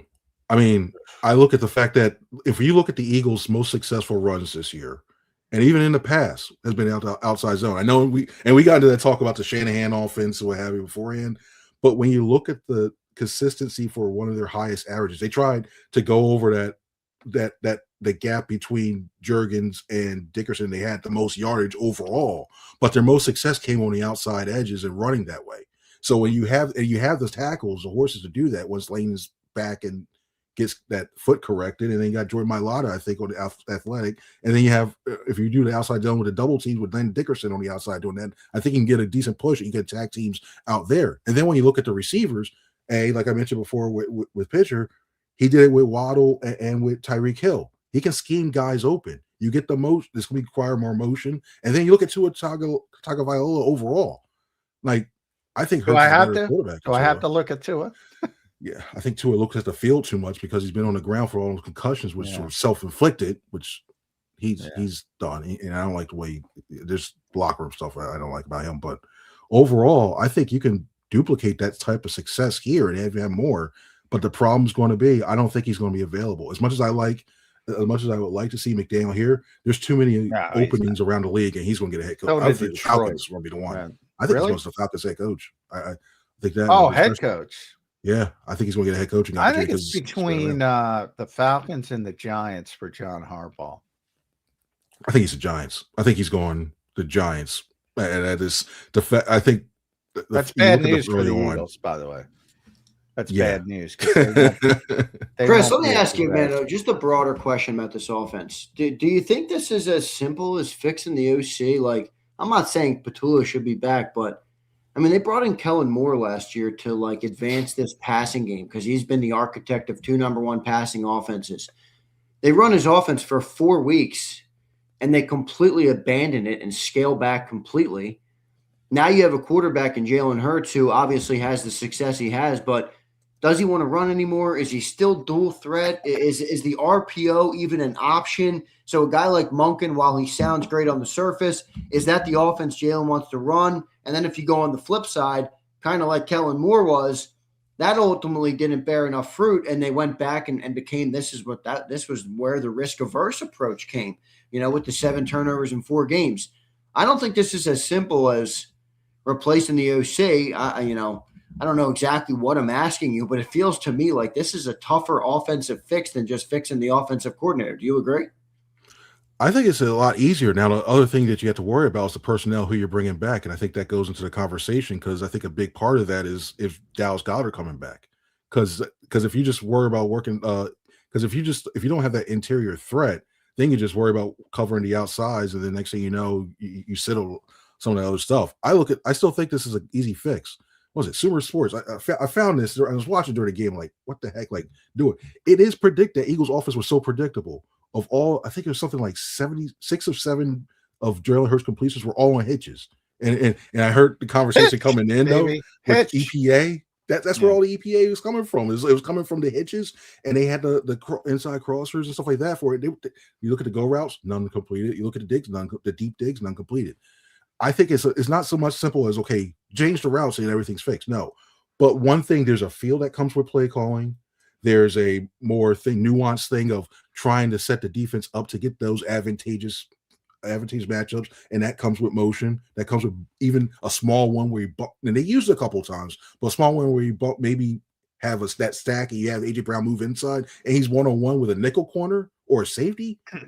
I would love to see that more often. I know people say, "Well, they don't throw over the middle." Yeah, I don't think Saquon's making the over the shoulder Christian McCaffrey diving catch. I don't think he's making it.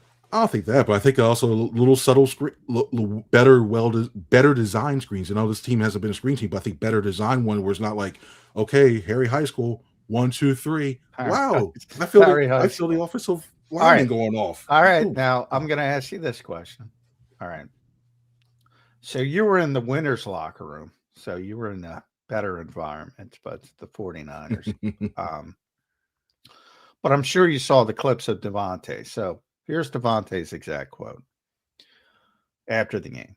I mean, this is the scheme that we've been in the whole time. So whatever everybody's thinking, nothing changed. It's the same scheme. That was Devontae after the game.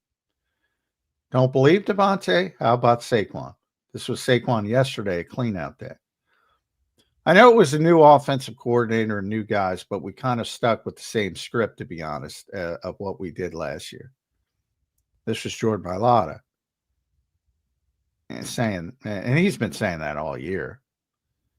If there are multiple players saying that, why don't you believe us?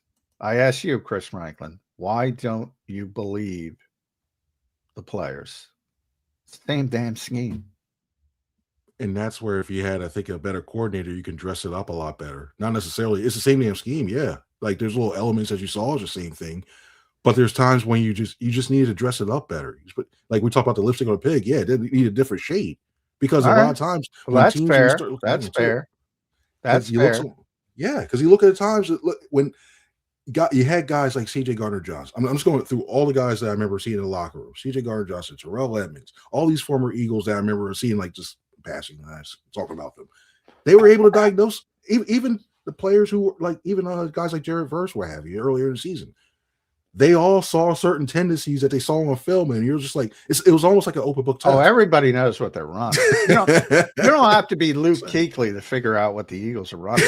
Nobody's saying it's not simple and conservative and all that, but the point is they won a Super Bowl with simple and conservative. This year they couldn't. So that's my next question. And we went through the list, and I want your list. 11 starters. You can use 11 personnel, Jahan Dotson, or 12 personnel, Grant Calcaterra. Of those 11 starters, and I take Tyler Steen out of it because he wasn't a starter last year. Who got better? Who played better? None really. You can make a case for Jahan. It's extreme. It's extreme case to say Jahan Dotson. A lot of people think Dallas. People think Dallas because of the touchdowns, but he badly regressed as a blocker, and that's where they needed him because they couldn't run the football. And I think Dallas's numbers were more infected as well too when teams started realizing, okay, this is coming. We're not going to let AJ Brown and Devontae Smith beat us deep. And then you saw those little crosser and the crosser and all in the quote unquote screens and those weird red zone plays. And I think that's what helped his numbers out a lot. So I saw things there. Yeah, nobody really did better, and very concerning. Like, and this weird thing is, I don't think you have to make that many wholesale changes along this offense. Like in terms of personnel, I think Landon, when it came to him, I think he was. And he said it himself, but like looking at him, he just looked awful and he was really injured. I think you need a better right guard. I wouldn't be on spending the 3rd round pick. I haven't gone too deep into the draft yet. Like I know some names, but if there's a guy from Vanderbilt who can play on both sides, like Vandy. Well, the reason why I love Vandy. I love the quarterback. Well, not even just a quarterback, but the way their offense runs, they have a guy that they shift from side to side where, depending on the thing, they have a strong side. Depending on the play, they have a strong sideline and a weak sideline. If you got somebody who's that versatile to play back and forth and it can be able to shift it, not only helps you when there's a case of injuries, but I think you can put somebody in that side, that right guard, just going to get better overall play that you can put in there. I have to look to see who's available for that, but I'd look at somebody from there. So I think your right guard, you need to do that. And I'm going to ask both you guys the most difficult question of all, because I think we all want more bells and whistles. We all want some of that innovation you're talking about, flipping offensive linemen, motion, some of the speed stuff, some of the manufactured touches. Here's the most difficult question of all. Is Jalen Hurts capable of running that style of offense? Picture Ben Johnson in Detroit. Can he run that style of offense? I think so. I really do. But also, I think when you look at Detroit, I mean, when Ben Johnson Detroit, I think he could do that. When you look at Ben Johnson Chicago, I think Caleb Williams, that offense should be a lot better. And Caleb Williams just throws it every which way. He's got the arm talent, but he just throws it wherever which way. Like, let me try side arm. But that league better hope he doesn't figure it out because, oof. I still think Jaden Daniels is better. That's a whole different story. Oh, I agree. But I'm a huge Jaden Daniels guy, but Cade, he's got his arm talent is just phenomenal. I mean, that 4th down throw going against his body, there's like nobody else on the planet that can make that throw. but he's so inconsistent, Caleb Williams. I think he's still available. I think Hurts is still available to be able to do that type of stuff. Is it going to be pretty? No. Is it going to take some time for him to really work on some of those with the same quarterbacks coach or what have you, or have a quarterbacks coach that's in his ear that really details those types of fundamental Scott stuff? Lepler's not the answer. Scotty Lepler? The Bowling Green concepts are not the answer? I didn't get that. I did not get that. I really didn't get the hire when I said that, because to me, that's the guy who's your second offensive coordinator, the guy who you see could be the person who lead in weight. And I just, okay, he had Harold Fannin, but Harold Fannin at Bowling Green, like, to get him and have him stick around, yeah, he's going to make your offense better in the MAC, of course, yeah. But to me, I just don't. I didn't get that one, so that's why I really, really, really feel like if you get a little guy more detail, like Nussmeier, a stickler who's for the details and everything else that works for that, I think that's where Hurts can do that. He already knows the concepts of pretty much almost all the offenses out there, because Lord knows he's had enough offensive coordinators to know that one and all the verbiage and what makes you have that.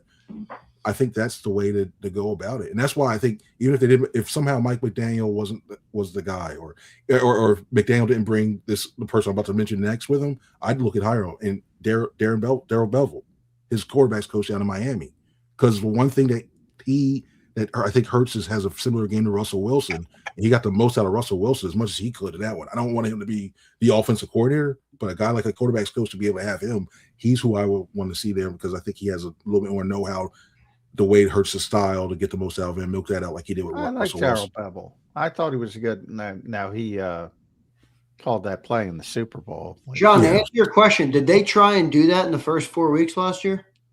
Trying to. What you asked, the more complex offense with the motion and the different things? Last year, yes.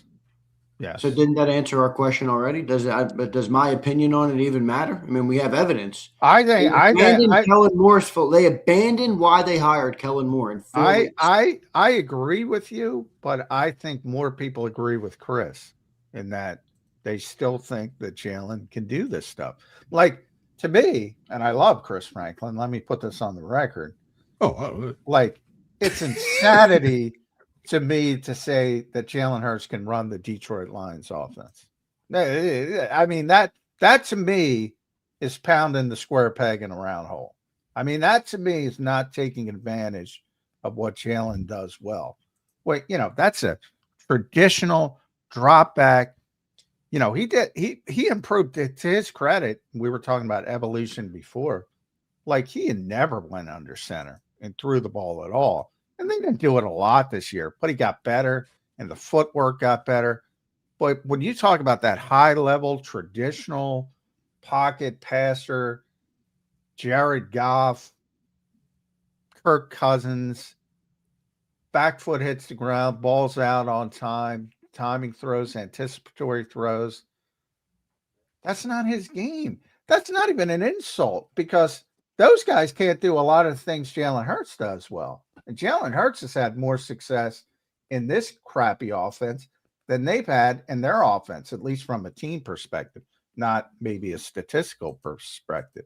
So I don't even think it's an insult, but I guess my problem, Chris, is why do people want him to be what he's not? Just accentuate what he is,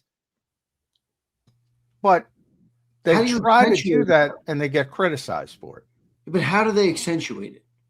I think they already have. It's not motion, it's not more passing, and he doesn't want to run anymore, how do you accentuate it? Well, he definitely has to incorporate more running back into it. I think that's number one. You need that threat. Younger. You need that threat, though. You definitely need that threat. But I'll counter. Yeah, go ahead, Chris. All right, because I'll counter with this. You can still get that. Like, a lot of times, I think when they didn't have to rush, they had to kill some of those motions off because the play clock getting late, whether it was the mechanism of getting the play in or somebody was trying to decide what was happening to get that. When you have 9 seconds left on the play clock, sometimes you got to kill those motions, just run with those formations that you have, and you run with that. So I think he can still run that type of offense. I think it'll be a cleaner operation with a guy like if he was in a bit Johnson, I think it'd be a cleaner operation. The fact that you can just go look at play 233, or that Johnson will have his next 2 plays set up, depending no matter what the situation is. He has a counter off of that, and then when he's able to get time out the huddle, he's able to time serve it. You get that extra details with the motions of the outside, everything else. Then I think he'd be able to go 1, 2, 3. I know where I'm going with the ball as well too. Like, and then people like, even when people think like Shanahan, like Brock Purdy or what have you, when you look at that Shanahan offense, a lot of the information is given to you pre-snap, so you already know where the ball's going. That offense running off a splitter off of that. It's very quarterback friendly, so now it helps out with that. I do think Kyle is a little bit different than everybody else, but I think Kyle Shanahan is the Vic Fangio of offense. And second place isn't close, by the way.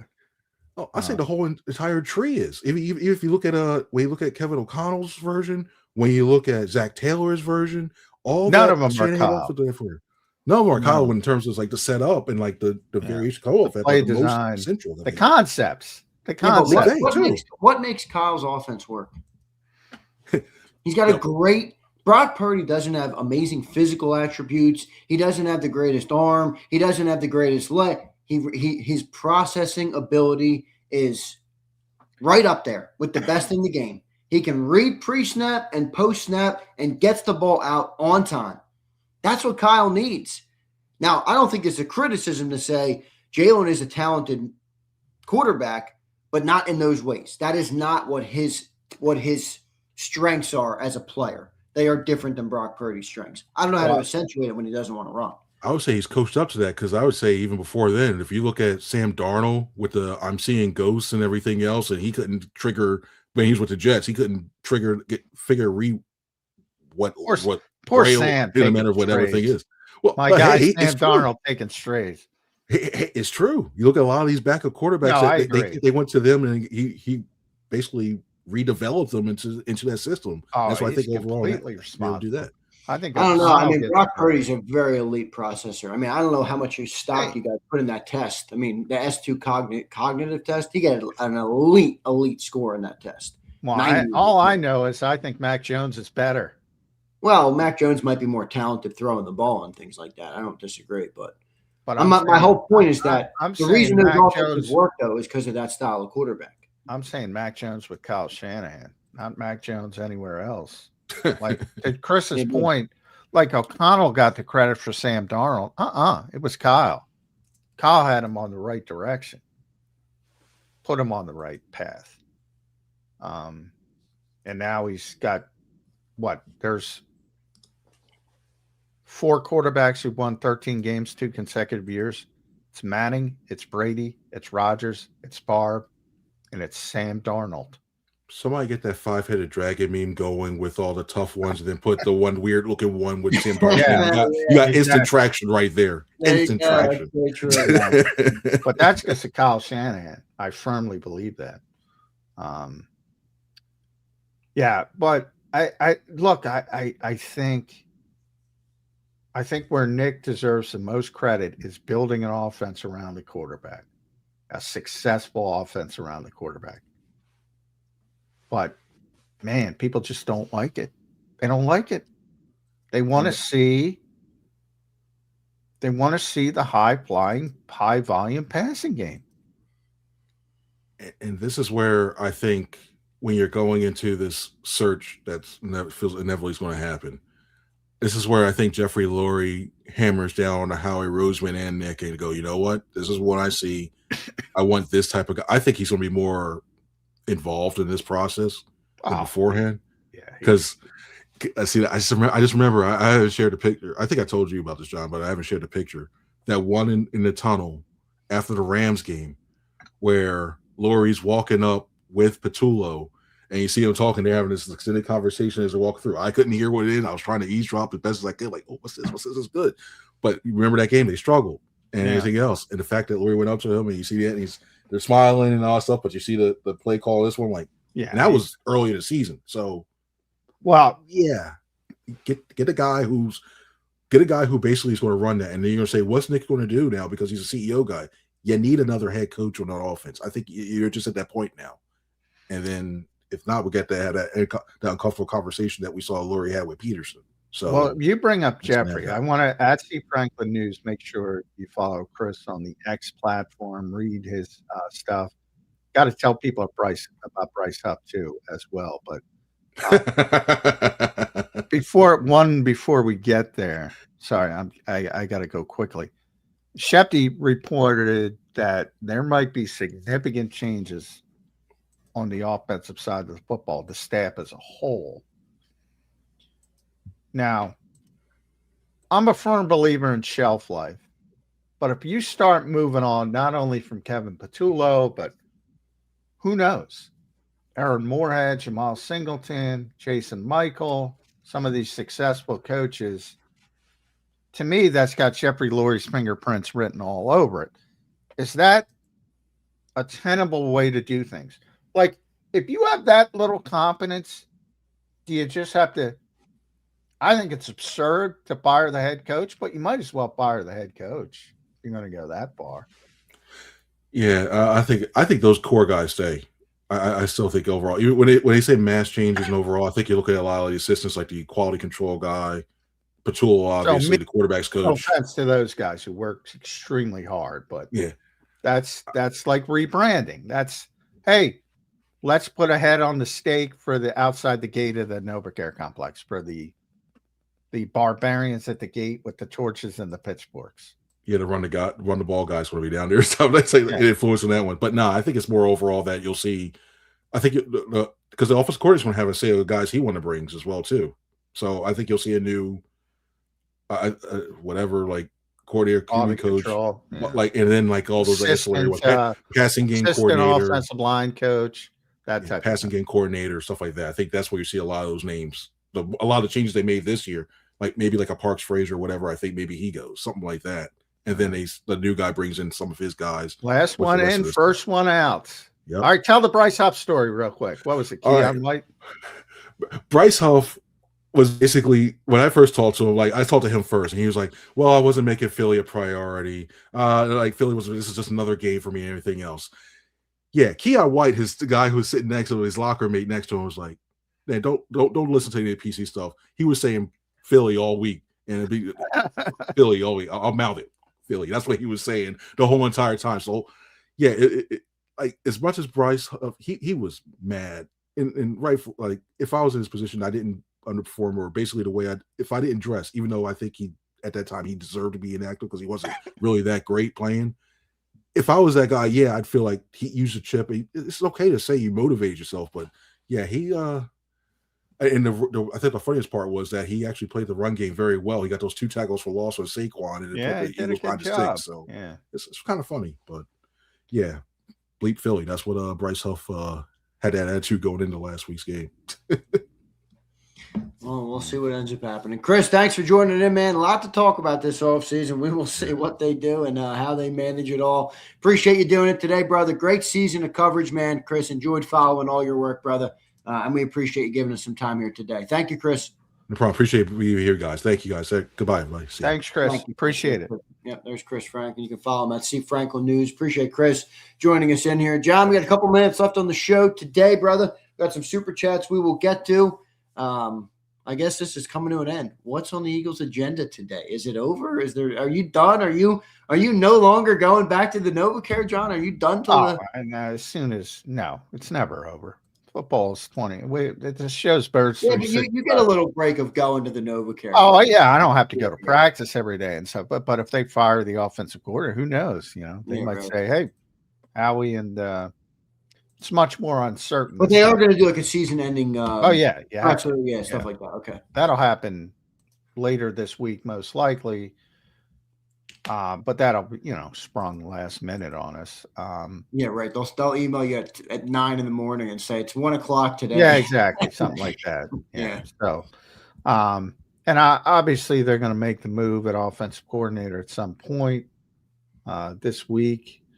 I can't imagine they would push it the next week.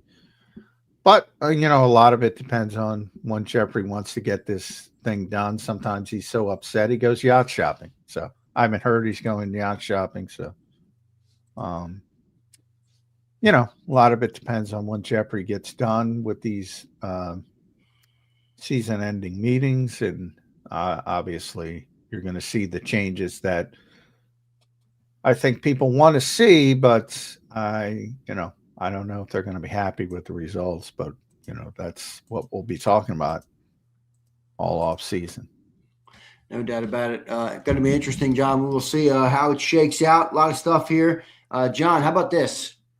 100 days. You know what's in 100 days, John? Draft? Yep. First day of the NFL draft. 100 days, everybody. Not that long. Not that long. So 100 days until the NFL draft. All right. We will see what the Birds do in that draft. John, we got some supers to read here today. We will do that now. I want to thank everybody for being here. Don't forget to hit that like button this morning. I got a feeling it's going to be a fun offseason. Here's Philly Ed. John, we can say it's the players. I have no issues with that. But if the players underperformed all season, doesn't that come back to coaches? No, I'm sorry, Billy Ed, but I explained this numerous times.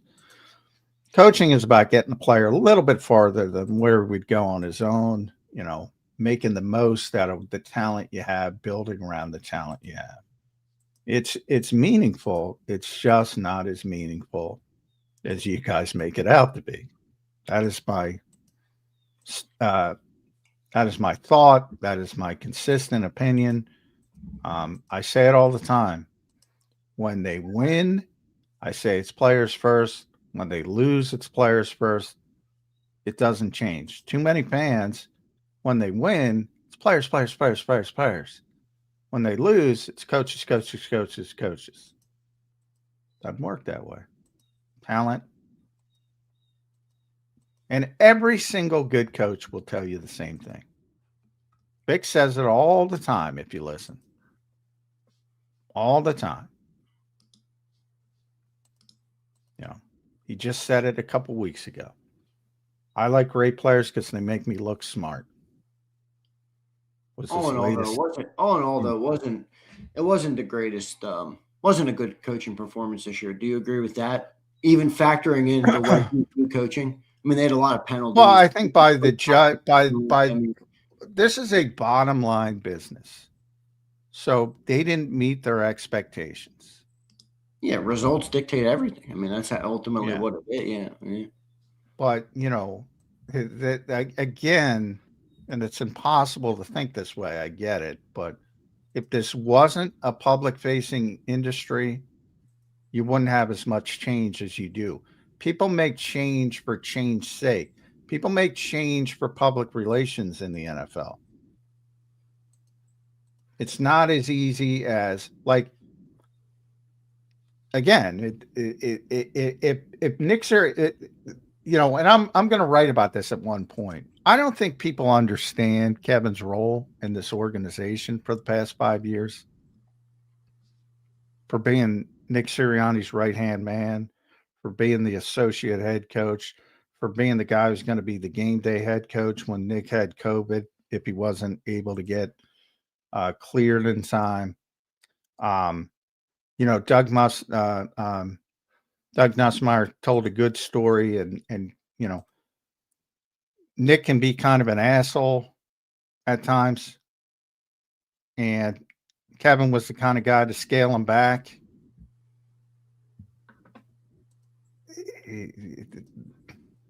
People don't understand. All they see is, oh, he's the play caller. I don't like the plays. I don't like the results of the plays. He's got to be out of here. If this wasn't a public-facing industry, they wouldn't even be talking about firing this guy. They're firing this guy for public relations because it's untenable moving forward. His name sounds like he's a valuable guy, but he was over his skis in the role they put him in this year. Is that fair? From the results, is it fair? I'll ask you. I mean, how can you define that? Yeah, it's hard, especially with the way this team plays offense. It's not. But by the way, just to be blunt, I mean, I know people all don't like Patulo, and I understand why. This is not an offense that's easy to satisfy what the expectations of people are who are grading Patulo. Well, it's not even his offense, and they're grading that's him what I'm on. saying. And it's also not a quarterback that has this, complex thing where you look and you see, the scheme, the schematics. Well, and by the way, 99% of the people are in your category when you say he's over his skis. And I admit that is a difficult position to be in. But I know I'm down there every single freaking day. And I have no idea if he's over his skis other than what the players and other coaches. I don't know for sure. I'm just going off of what we see. No, but I'm saying 99% of the people would agree with you. And I'm like, not those 99% of the people, even the best film guys don't have the information to make the statement. But that's the NFL. I mean, it happened. 25% of the head coaches in this league are out. That's a crazy. And there's going to be more because probably Tomlin's leaving. Who knows? Is that the report? Are they going to fire Tomlin? I think they're not going to fire him, but I think there's a good chance that there will be a mutual parting of the ways.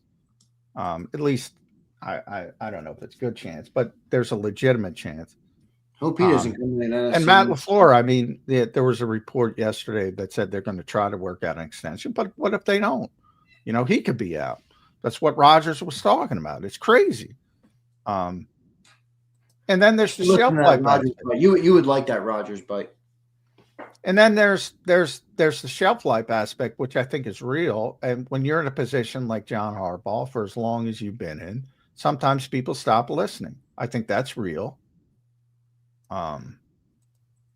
But what are the odds that the next coach is going to be as effective as him for Baltimore? Pretty small. Pretty stinking small. But, and then, this comes down in Philadelphia, it comes down to one guy, Jeffrey Lurie, and Jeffrey Lurie's history is Jeffrey Lurie's history. That's one, if Schefter's report comes to pass and they're blowing out not only Kevin Patulo, but they're blowing out, what if Jeff Stoutland retires? The Eagles aren't going to fire him. He's younger, though. Not younger. He's 63. Vic is 67. Yeah, but Jeff has had more health issues. That's true.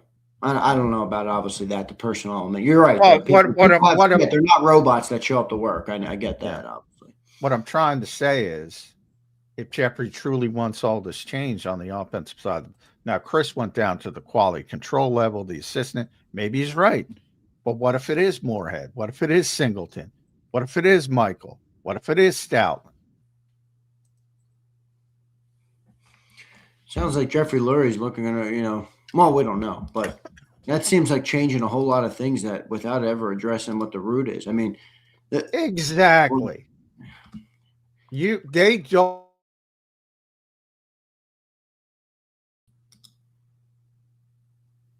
And I shouldn't say they don't, because they have these discussions, but they don't want to make that decision. They don't want to pivot, is what I should have said from that standpoint. Because it's harder to pivot away from players. It's very hard, yeah.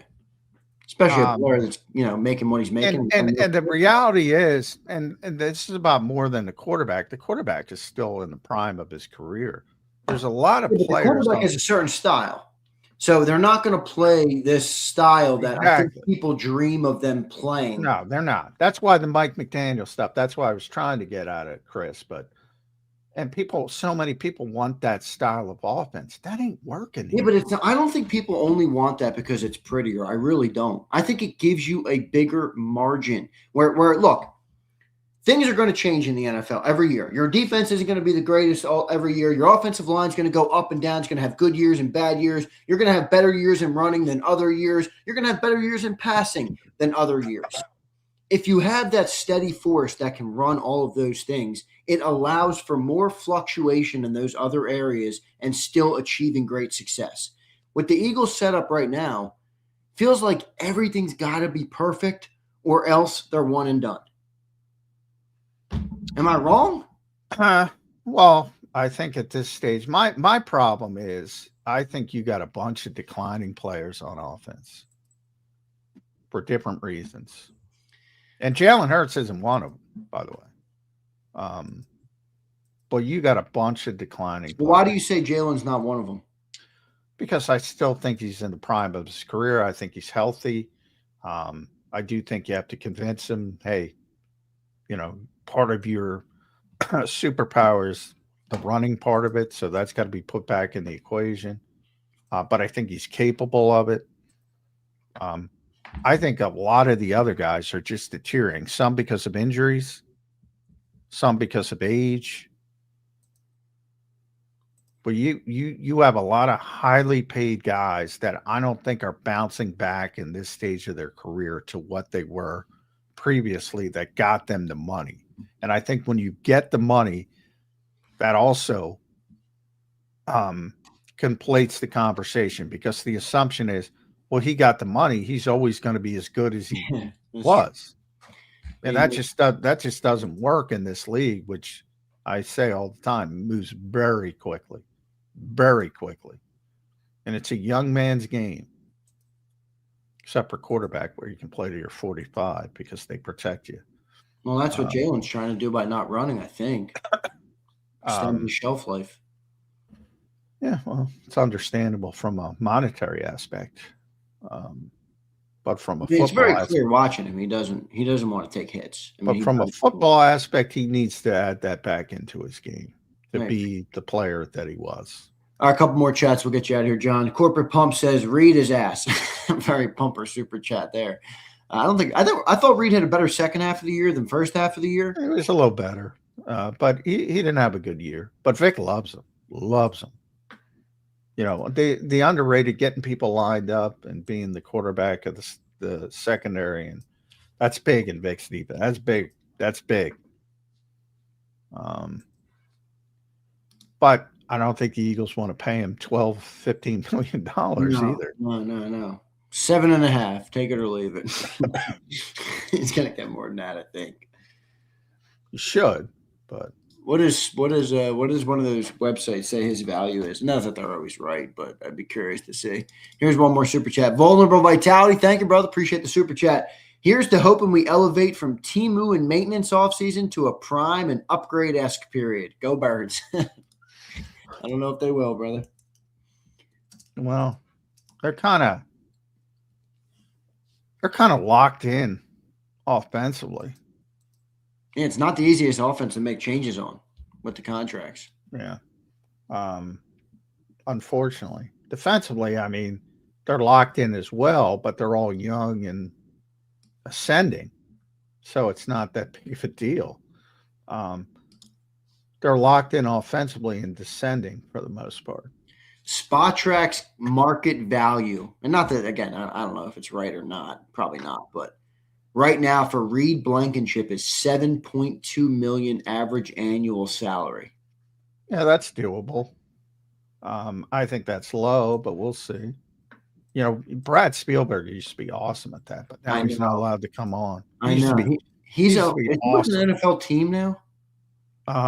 No, he's at a agency. That's right. Yeah, I loved Brad Spielberger. He was a smart dude, man. He knew all that shit really well. He was awesome at contract projections. Awesome. He nailed so many. Yeah, he was good. All right, John. I tell you what, I don't think this offseason is as simple as people are making it out to be, but we will see what happens. Man, it's another one of those moments I'd love to see what Jeffrey Lurie. I'd love to talk to Jeffrey Lurie with some truth serum and see what he was thinking. So would I. Are you going to talk to him at the end of the year? You should, right? He normally does an end of season. No, he doesn't. No, he doesn't usually do. He talks at the owners' meetings and sometimes before the season. Obviously, would have talked if they won the Super Bowl, something that. But no, he won't talk. Last one here. Philly Ed says, I get that the players can't play better than their talent. My question is more related to the coaches not being able to motivate the players to play to their potential. Vic does more with less. Well, Vic's always, his defense are always almost always greater than the sum of the parts, and that's why he is Vic Fangio. And there are very few Vic Fangios. So I think it's similar to Kyle Shanahan, but the difference between, and the same thing that happened with Vic. Vic wasn't a good head coach. Al's not a great head coach. Different jobs, but they're the best at what they do offensively and defensively. But head coach, that is a big job. So when you talk about motivation, Nick's been very good at it overall. When you talk about messaging and things like that, I talk about biggest disconnects, like how Kevin Patulo is viewed inside the building versus outside. Maybe the biggest disconnect ever in my time covering the Philadelphia Eagles was the Blower thing. Like everybody outside the building was making fun of him. He was the butt of jokes. People are throwing flowers at him in Las Vegas on the road after a poor performance. The players loved that. Loved it. Loved it. We will see where they go, brother. It's going to be interesting. John, well done today. Your final thoughts here on a Tuesday edition. It's going to be a long off season. I see. Can we put a timeline on this Patulo thing? By tomorrow? By today? We were talking about that yesterday. I put it Wednesday at noon. Ooh, I think early. Jimmy Kempski put it Wednesday at 4:30. Everybody else was chiming in. We were the first two. Wednesday. I put it Wednesday at noon. I'm going to put it right between you two. I'm going to put it right around 2 o'clock. I think that's where it will might be today. Keep your phones on. Yeah, keep your phone on. We'll go live on the channel if it does happen today. We'll get you guys updated. I'll do a video of maybe some candidates, all right, as well. So we talked about that a little bit earlier. Going to be interesting to see. Johnny Mac, well done today, my friend. We will talk to you tomorrow on Birds 365. Thank you, brother. All right, see y'all. All right, thanks, John. There's Johnny Mac, John McMullen, joining us right here on Birds 365. Appreciate everybody being here today. A full off season in front of us, everybody. A full off season in front of us. A lot of things to fix. I think people are going to be upset with me this off season. This fix doesn't feel so simple to me, folks. It really doesn't. It doesn't feel so simple to me. Hire a new OC, bring in a new offensive scheme, and all is good in Eagle land again. I don't think it's that at all. I really don't. I think there's major questions. Like, if I'm the owner, I got to have a talk with Jalen Hurts. Jalen, do you want to run? Do you not want to run? Are you done running? Was that report real? Do you not want to run? Did the coaches not want you to run? Are you good going into an RPO system, an RPO scheme again? How can we utilize you in the game to get more out of your talent? Like, those are questions that have to be asked because, one, in order to hire an offensive coordinator that's going to work in this team, you got to know the answer to that question. You got to know the answer to that question. So those are questions I think need to be asked. Jalen is a dual threat quarterback. If he doesn't want to be dual threat anymore, then that changes the evaluation of the player. I don't care how big of a Jalen you are. I think everybody can be smart enough to know that, So send text. I kind of see it similar, man. If you sign somebody, if you pay somebody, or if you hire somebody based on a certain skill set or a certain ability or a certain value to your organization, your team, your business, whatever it might be, and they no longer provide that to you, doesn't mean they're no longer worth anything, but it certainly means that the evaluation is much different. Here's Senor. What's up, Senor? I want to thank everybody for being here. Appreciate all you guys. Catch, Brian Fleming, Senor, Slagger, Roll Philly, Original Philly. What's up, brother? Daz Deals, Deshay Shavers, send texts. Appreciate everybody being here today. We'll talk about it all. I'm not saying I know it all, but I'm just asking questions. You guys can chime in and tell me if you think I'm wrong on a certain area. I'm good with that. Senor says, be real, Zander. You don't think Lurie knows that answer already? If Hurts isn't going to run, then this is the team we're going to get if the coaches can't make it better. Honestly, I don't know that Lurie knows that answer. Honestly, I don't. I think Jalen's the type of dude that, he doesn't wear his emotions on his sleeve, which is a good thing. But I don't think he's the type of dude who, is vocally stating that he's not going to run anymore. I don't know. I don't know. I think it just more is one of those things of like, that's kind of where he is mentally. And he's subtly made some comments that, in meetings or whatever, in game prep and, and they don't run as much, it's kind of just like been permeated out. I'm not sure, Senor. I don't know that answer, man. Maybe you're right. Maybe Jeffrey Lurie has his finger on the pulse of everything. That's not typically how it always works, But here's Big Mike. What's up, Big Mike? KCA, obviously, I will be live once he's fired. If Kevin Patulo is fired, I will be live on the channel, as I always am. All right, we'll get up quickly. I will try and get Johnny Mack in as soon as possible. He'll have to gather some intel. But I will be live on the channel the second Kevin Patulo is fired. And I think we all know that's coming. Let me go back to that Big Mike comment. Where was it? Big Mike Z. While discussing Hurts is stupid and won't run plays or run the ball to win, it's idiotic to think that Hurts isn't doing everything to win. It's Nick's risk averse that was the downfall. I don't know, Big Mike. I don't know that I agree with that entirely. I do think Nick's risk averse has changed the way Jalen has played, but how are you so sure that it's only Nick that wants to do that?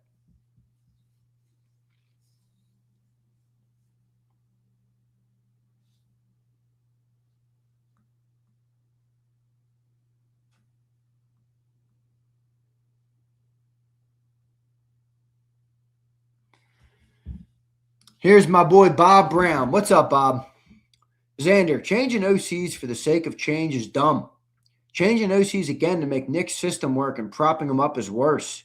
Players must stay. Nick goes. Find a head coach that works with Hurts. Yeah, but Bob, you're leaving out the most important part of the thing. And Bob, you come on, you're a smart guy. You know this, Bob. This is why I just started my Zander time with, if I'm the owner and I have to hire an OC, or in your case, a new head coach, I need to know exactly what I'm looking to build around. Everybody says to me, well, Zander, look how good Jalen was in 22. Is 22 Jalen available to me? Because if that's the case, then I would agree with you. What are we doing pussyfooting around with a head coach that's crippling the quarterback? But if 22 Jalen is a thing of the past, he doesn't want to run anymore, and he wants to become more of a pocket pat and all those different things, that changes who you can hire or why you're hiring somebody. So I think this is a fine comment, Bob. I don't think it addresses all the areas that you need to have answers on.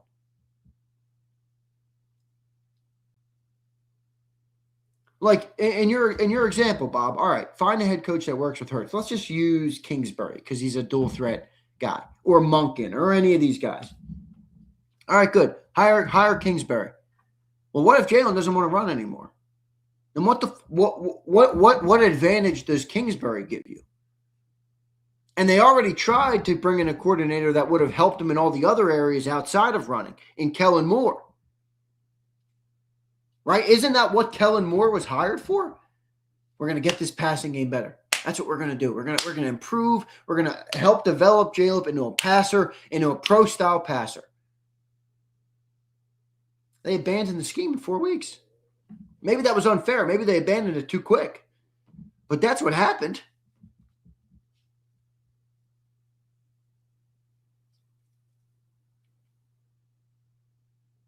I agree. This is another problem. When are we going to get continuity? Every year, Jalen's got to learn a new language. I agree, Devin. It's not helping. But when the offense looks like dog shit, I don't think – I'm sorry, but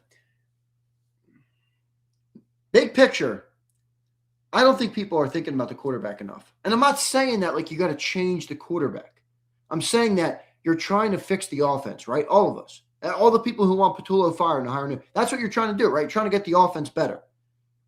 Well, you can't leave out the skill set, the style of quarterback, the player, how much impact he has on said offense, what he wants to do as a quarterback, what he's willing or unwilling to do. You can't just leave those things out. Oh, hire a new coordinator. Yeah, it'll fix everything. I don't think that's the way to look at it. I really don't. And I don't say that as I'm trying to say, oh, you got to get rid of Jalen Hurts. That's not what I'm saying. I'm saying he's going to be the constant at quarterback. In order to build around him, I need to know what I got.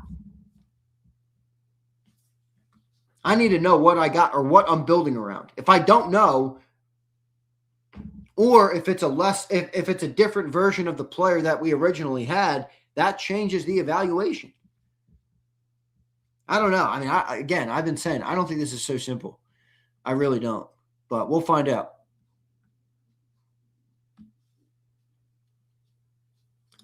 Gary says, according to the players, they aren't learning a new language every year. Maybe the answer is they need to learn a new language. Gary, it's a good point. They have said that.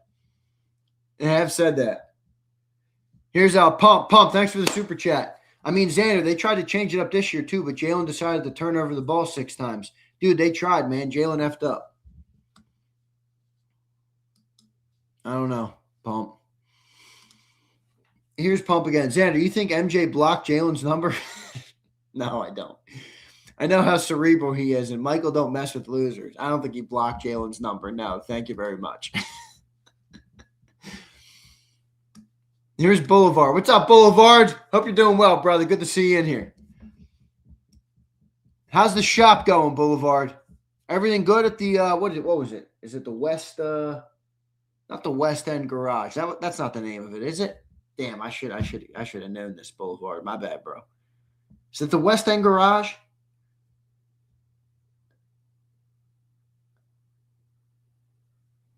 Westdale Vintage. Damn.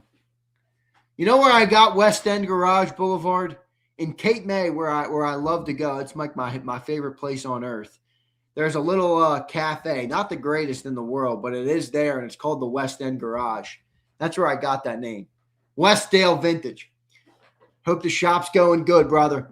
He says, I'm curious to know what Jalen is doing to be great. For example, Brady knew all of team's defense's tendencies. He was obsessed with tape and being great. Hangs with Jordan. Is it rubbing off?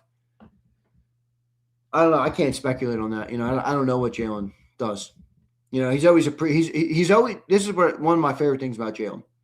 He's always come off to me as a true professional, a guy you don't have to worry about the bullshit with, if that makes sense. You don't worry about, is he immature? Is he doing dumb shit? Is he out making a fool? I don't know. Whatever shit you got to worry about. Even like the Lamar Jackson stuff, right? You saw the report of Lamar Jackson. They had to move the Ravens practices to later in the day because Lamar Jackson didn't want to get up in the morning.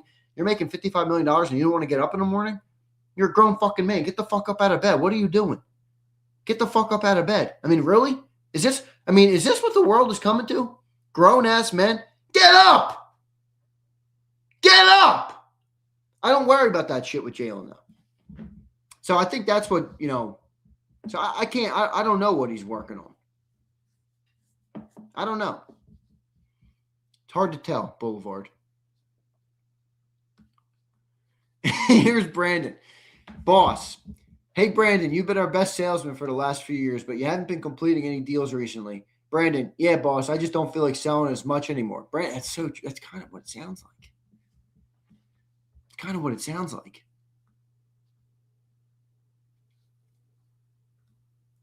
I kind of agree. I mean, if that's what it is, but I mean, I assume you're relating this to not running anymore, right? You get paid for being a great running dual threat quarterback, and then all of a sudden you don't want to run. It's like a bait and switch. What's the famous Malcolm X line? You're bamboozled, hoodwinked, and led astray. I don't know. I don't know what's true and what's not. Maybe that's not true at all. Maybe Jalen's like, they just aren't asking me to run. I don't know. Here's what I do know. When Jalen does run, he's a different runner because he doesn't want to get hit anymore. Constantly look around, falls on his back. Man, maybe it's a good thing. He stays healthy. But it's true. They did ask Jalen about this, and he threw it on the offensive coordinator and the coach. So I don't know. Lamar does the same thing. Well, the Blue Ranger, my response to that is, yeah, and this is why shelf life for dual threat quarterbacks isn't as long.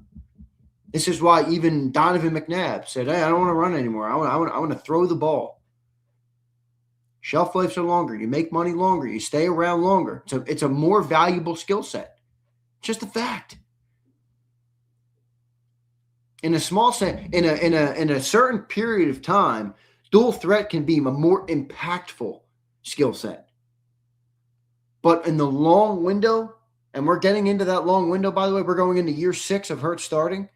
We're no longer a 3-year window. We're going into year 6.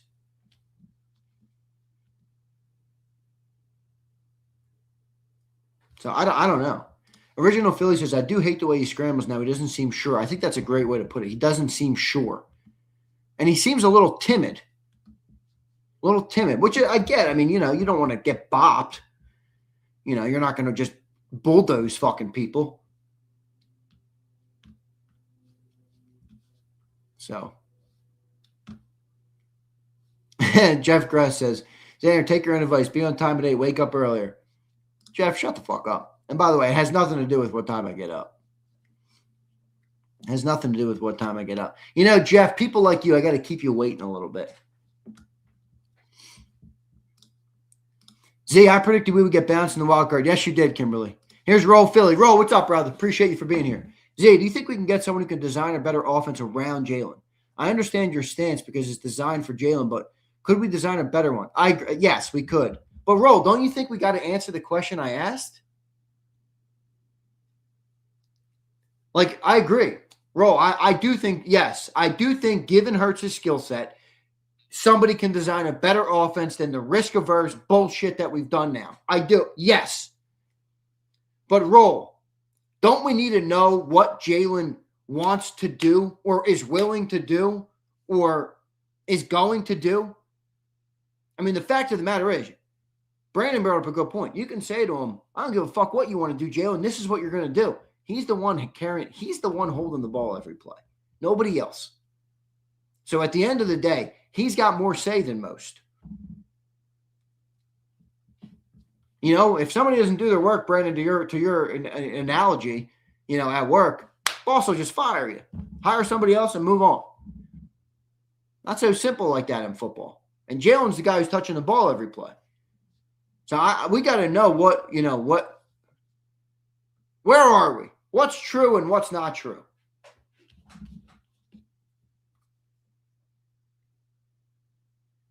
The one thing I do know is that the threat to defenses, to opposing defenses of Jalen's wheels is significantly diminished. Does everybody agree with that? At least in the last year and change. From what it was, and by the way, here, you want some homework? You want some homework? I'm not going to give you homework, but if you're an Eagle honk, which I assume most of you are, and you sit on YouTube watching Eagles shit all day, which I do, go watch Jalen's 22 highlight tape. I'm telling you, it's unbelievable. It makes me remember really quickly why the city loved the guy, why the city fell in love with him, why the Eagles paid him. Dude was a machine. I mean, he killed defenses with his legs. Killed them. 3rd and long. I mean, no matter what, it always felt like when you had Jalen dead to rights, he made you pay. I mean, the highlight tape's unbelievable. Go watch it. I'm telling you, you'll enjoy it. You'll enjoy it. It's a good watch. Jalen was cooking fools. But if that doesn't exist anymore, Roll, to answer your question, what does the design of that offense look like? Alf says, how would you describe Russ and Rodgers' threat to defenses? Well, they have a different skill set. I mean, Alf, I'm sure you're smart enough to know that comparing Jalen's threat with his arm in the passing game is a lot different than Aaron Rodgers' I mean, Aaron Rodgers is one of the greatest throwers of a football the game has ever seen. So his threat with his legs is irrelevant. His threat is he can pick you apart. Zone, man, doesn't matter. He's going to make the throws.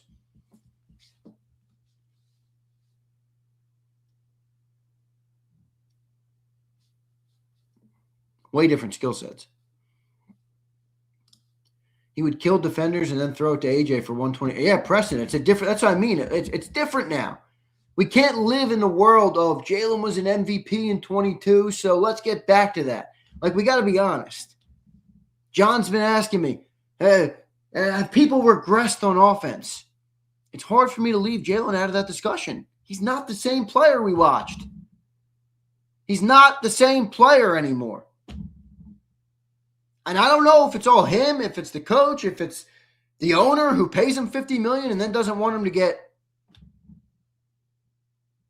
hurt. I don't know. A lot of different ways to go about it. I'm not putting it all on Jalen. I just think it's a crux question. I mean, you can't make decisions without knowing the answer to these questions. And hey, maybe Senor's right. Maybe they know. Maybe they know.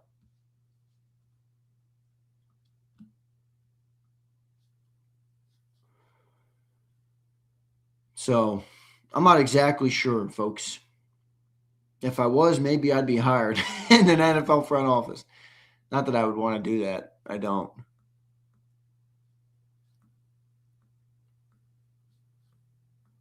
Let me see. There was one comment I wanted to get to, but now I can't find it. It always happens.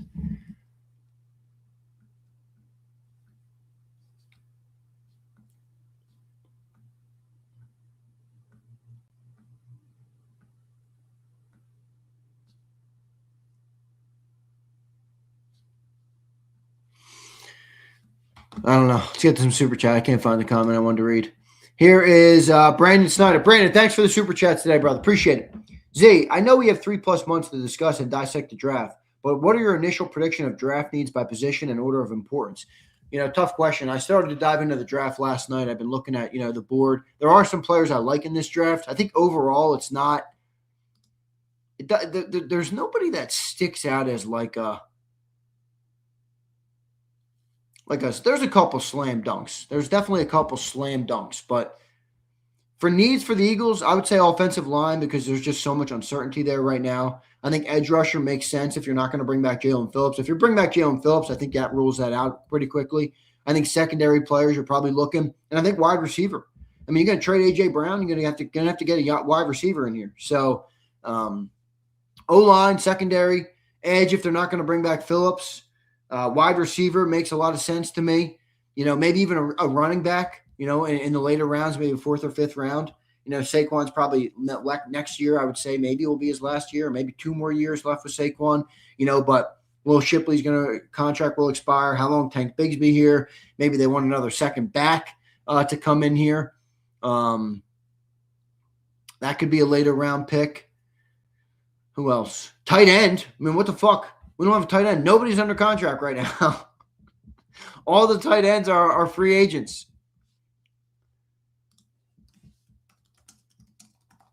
So I don't know. I do like that Sadiq guy. I see that. O-line, D-line. Original Philly says right guard, right tackle, cornerback, safety, tight end, kicker. That's pretty good. I'd throw wide receiver in there. Running back probably lesser of a priority. I'm with Preston. I think you get back to what made us a successful team in the first place. O-line, D-line. O-line, D-line, O-line, D-line, trenches. So I think Tank has 1 more year in his contract, Abe. I think Tank has 1 more year in his contract. So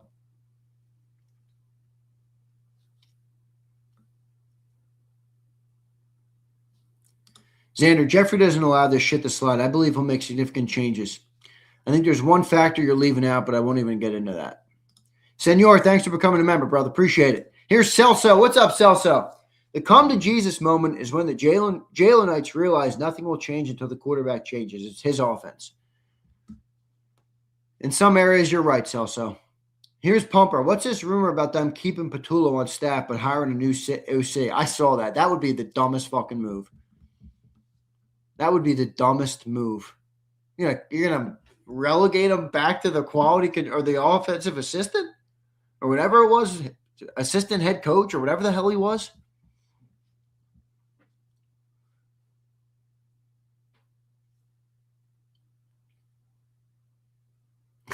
I don't know, Pumper. That to me doesn't sound like a good setup, but who the fuck knows?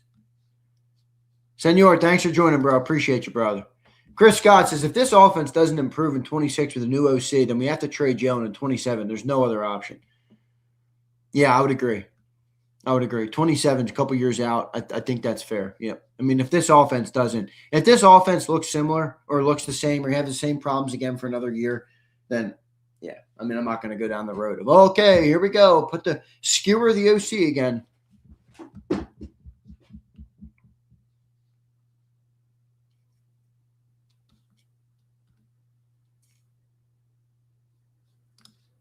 Deshay says, I watched Jason Avant breaking down tape, and man, AJ doesn't care anymore. We're in a huge – I agree, Deshay. Unfortunately, because I've been team AJ, but it's inexcusable. I mean, there's moments where it almost looks like he's not even fucking trying to go get the ball. I mean, I'm not going to sit here and tell you that the Jalen Hurts throws were perfect, on the one downfield and then the next one on the right sideline. But, dude, you're AJ Brown. Like, you're paid big money because you're supposed to make plays. Again, you're not paid to catch balls that are hand delivered to you. I mean, you got to make plays, and it does look like he doesn't. Deshay, it does look like he doesn't care anymore. So I don't know what to make of that. Chris Scott, I would agree with your chat. Agree with this, Roll. Yeah, hey guys. You want to hear something too that most people won't admit because everybody's mad at A.J. Brown for what he did earlier in the year? This is the God's honest truth. Devontae Smith's drop was more impactful than A.J. Brown's drops.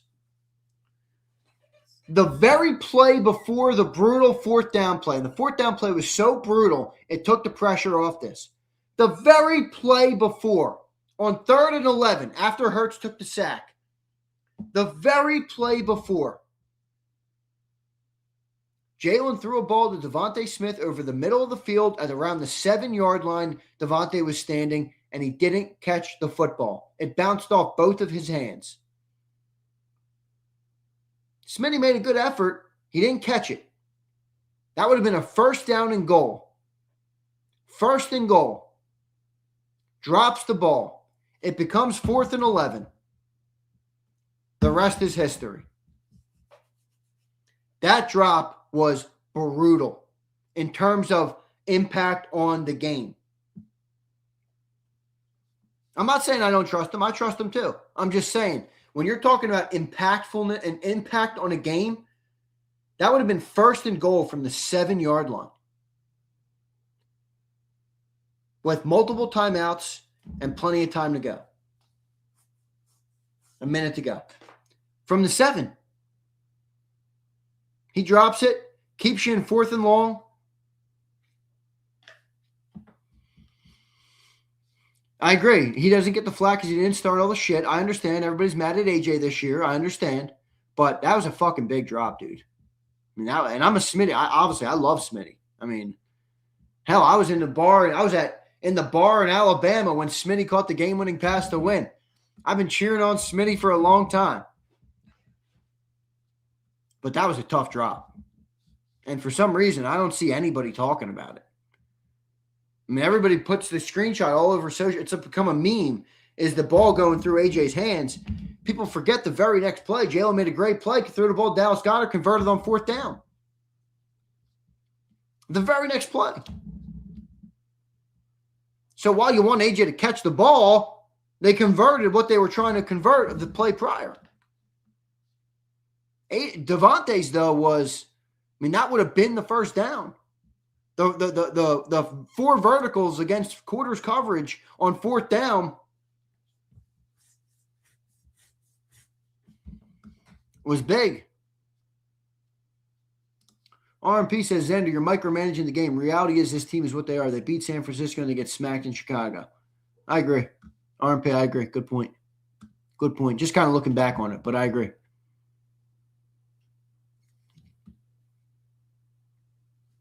Original Philly, me too. I was on AJ's side all season. He embarrassed me this last game. And we saw the signs, Original Philly. I didn't want to believe him. There was moments earlier in the year where it looked like he wasn't trying.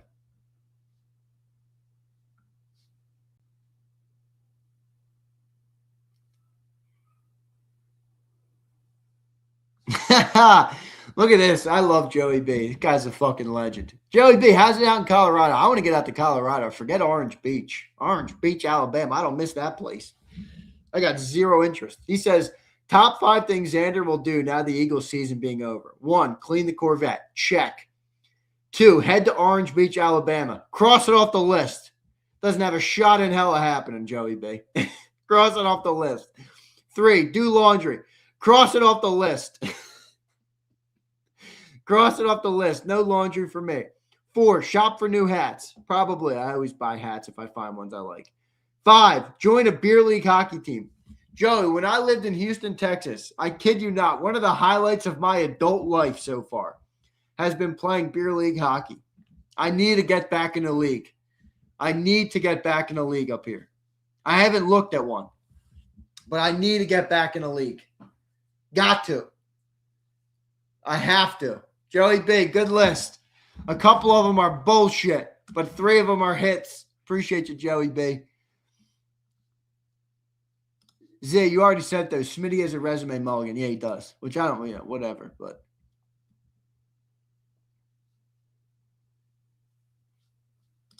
Senora says, come on, Zander. Both Smith and AJ drop balls on Sunday.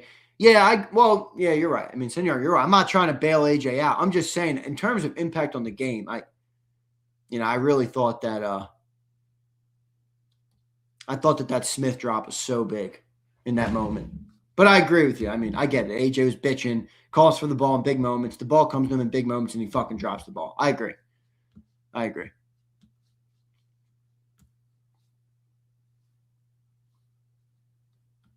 I've been in beer league for 4. Tyler, that's good shit.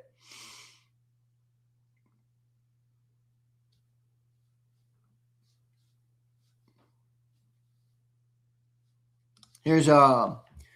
I don't know how to say that. I'm not sorry if I didn't pronounce that right. Retool defense, get a new OC, run it back. Team Howie. Yeah, I do have pretty good confidence in Howie Roseman. I'm not going to lie to you guys. This is where, though, you got to be great. Because when you have moments like this as a GM, not to say that what he's done hasn't been very successful and impressive, but this is where you earn your bones to the next level. Like Hall of Fame GM, this is where you got to. This is harder. You got a stagnant offense with potentially, or at least what looks to be, declining players. You have coaching issues. You have defense that's young, talented, and needs to get paid. How will Howie manage this? When nobody's making big money and you pay AJ Brown, that's great, but this is a harder situation.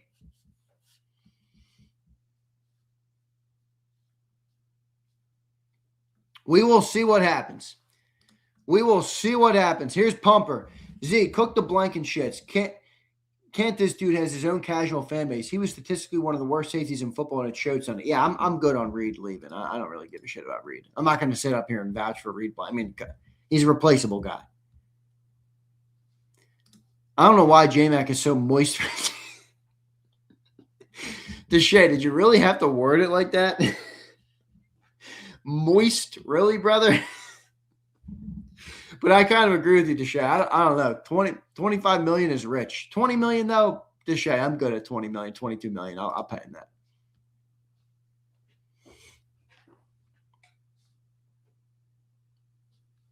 So, if Drake May's throwing a ball to AJ, oh, yeah. AJ's going to be, trust me, AJ didn't lose all his talent. He might have been an asshole in Philly and a whiny little baby who finally got his way. But he's still a good player.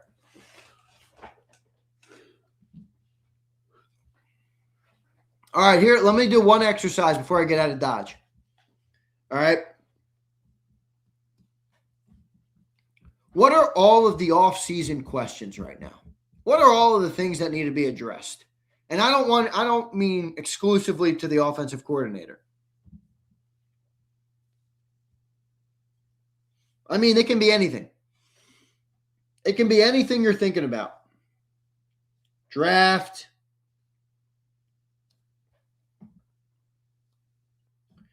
It can be personnel. It can be coaching. It can be whatever the case may be. But there's an offensive checklist for every team. And what are the Eagles trying to accomplish? Not an offensive. An off-season, excuse me. An off-season checklist. Let's set the stage here on what this off-season looks like. I think number one is offensive coordinator, right? Who's going to be the offensive coordinator? I'm putting Jalen Hurts and how he wants to play. Jalen Hurts style.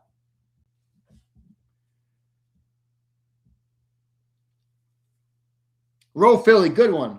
Head coach autonomy. Does Nick really deserve autonomy over the offense? Probably not at this point. Play caller, obviously. Jalen's legs is a good one. I should have just put legs. Put that in there. Curtis says, run game, agreed. How do you get it better? If you can get it better. You're already paying everybody on O-line and the running back. If you want to be better with Jalen, that run game has to get better. I agree. Show Enough says, I couldn't care less about an offensive coordinator. Show, explain that to me. I think I know why, but explain it if you will. AJ's future. That's a good one. AJ Brown. Future.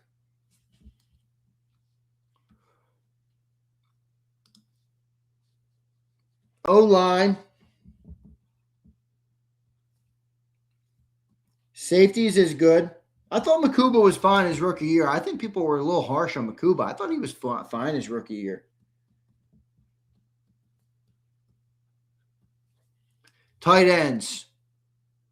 I think wide receiver is a thing. You know, what's the future of that position look like next to Devontae Smith? Lane Johnson replacement. Well done, Kyle.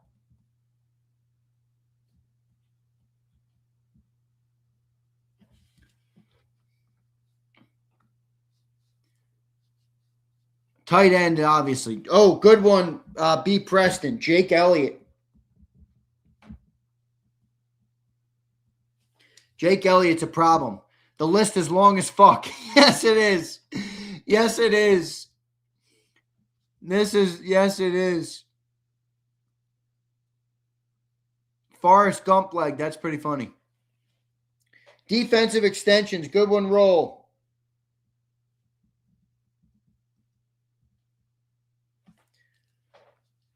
Good one, roll. Here's showing up. Zander, I don't think anything changes with Nick here. We get a new coordinator. What offense does he run? Nick won't win here again. I think that's done. Show, potentially. Potentially. Edge depth and cornerback, too. I agree with that.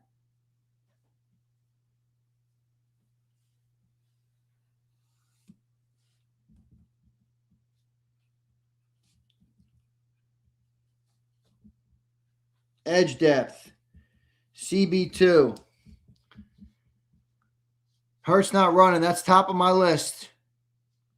Zeal, I completely agree. You can shake a tree and get another Reed Blankenship. Agreed. This trip is going to be as long as a trip from Philly to Tuscaloosa. I've done that drive many a time because I had a dog. I drove to Texas all the time too. Houston. That was a far drive. R.I.P. Joni. Miss my dog. Miss my fucking dog. My life got significantly worse when my dog died. I can literally pinpoint it to that month. Legitimately. I'm not even messing with it. When my dog died in April, fucking things went down. I gotta write the shit. Houston, it's longer than 18 hours, bro. That's a long drive. 18 hours is probably Tuscaloosa.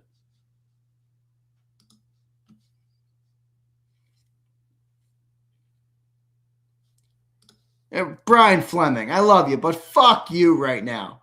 Brian, you just watched the season unfold the way it did. And your area of concern right now is the two all-pros teaching Q and Coop not to bite on an inside slant of a no-name receiver. Come on, Fleming. Come on, Fleming. All the fucking problems with this team, and this guy comes up with the 2 All-Pros. Fuck you, Brian. Fuck you. He says everyone named everything else. All right, that's fine. That's fine. Oh, that's funny. All right, guys. We'll figure it out. Oh, man. I'm tired, man. It's tiring covering this team. Not from an AJ Brown, I don't want to work standpoint, or a Lamar Jackson, I don't want to work standpoint, but from this fucking team is exhausting, and like the way they play, the problems, everything, oh my goodness. It was exhausting watching this team this season.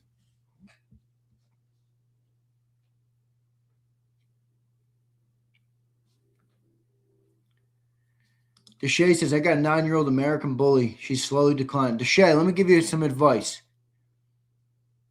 1, be nice to your dog. 9 is old for a dog like that. All right. 2, give him extra treats. Give her extra treats. And 3, just cherish those moments, man. You know, my dog died so abruptly and suddenly that I never had a chance to like some dogs get old and you're like all right, they're gonna go soon. Unfortunately, my dog died really abruptly, very sudden. So it was like really fucking sad, and it made me like think about it like so much. I was like, man, I fucking wish I gave him every treat. I wish I took him on every walk I didn't want to take him on. You know, I love my dog, man. I miss my fucking dog. You know, I'm a loner kind of guy. Like I don't got a big circle anymore. Like I have friends, like, you know, I got my brother, my best friend. I got 3 awesome sisters, you know, that I'm real close with. My dog was my dude, man. My dog was my homie. That's who I fucking talked to. That's who I vented to. That's who, when I went through all my stressful moments in life, he sat right by my side, making sure everything was all right. My dog was my person. I know it sounds weird. People who don't have dogs don't get it. But, yeah, that sucks. That really sucks. I really miss my dog. Fucking total legend. And you guys don't know how everybody says they got a special dog. My dog was fucking special dog, man. My whole family cried for a week. It wasn't even their dog. They loved my dog. Everybody loved my dog. My dog was a fucking goat. And he was very similar to me. Primo says it's better than what. You know, Primo, you might be right about that.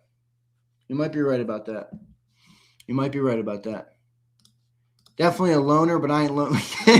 Yo, Keith, I retweet that.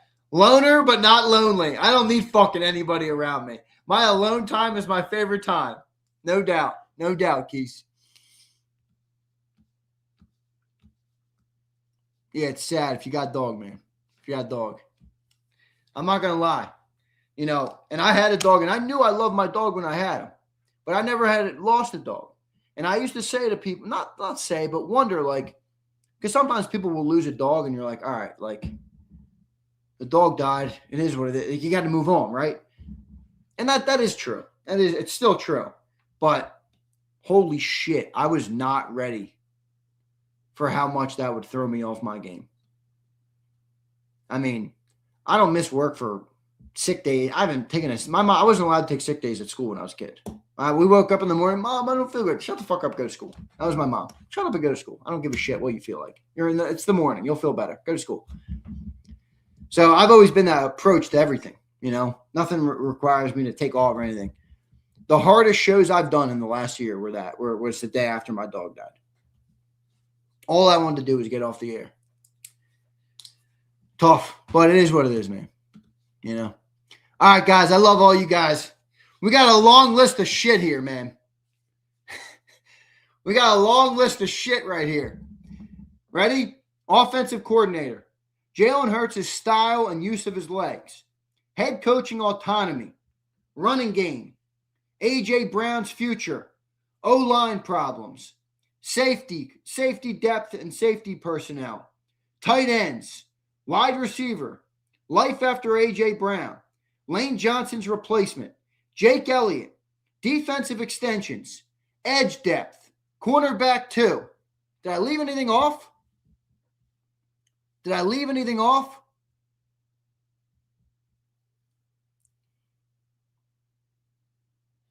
Did I leave anything off here? Sis says, I thought we were doing a mock. We'll do some mocks. That's stiff Aaron Moorhead. I love that, Gary. That's a good pull by you. I would not be upset if that guy got let go. This guy's holding on to the tails of A.J. Brown and Devontae Smith. I said tight end. That stiff Aaron Moorhead is a great comment, though. A new head coach is probably not going to happen. Signing DTs, I put that. Signing defensive extensions, I put that. Losing defensive coaches, maybe. I saw maybe like Christian Parker or like Clint Hurt, maybe. I doubt it, but possible. 0 tight ends under contract. I did put that. Nakobe Dean future, good one.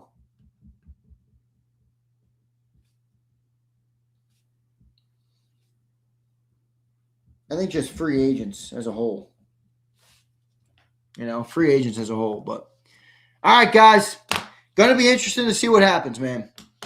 Going to be interesting to see what happens. I hope they don't lose Christian Parker. Christian Parker's awesome.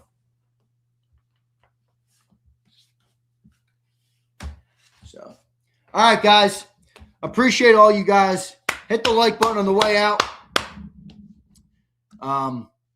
Let's see. Maybe I'll be live later today with the firing of Kevin Patulo. It's quite possible. See you next time, everybody. EAGLES. Eagles.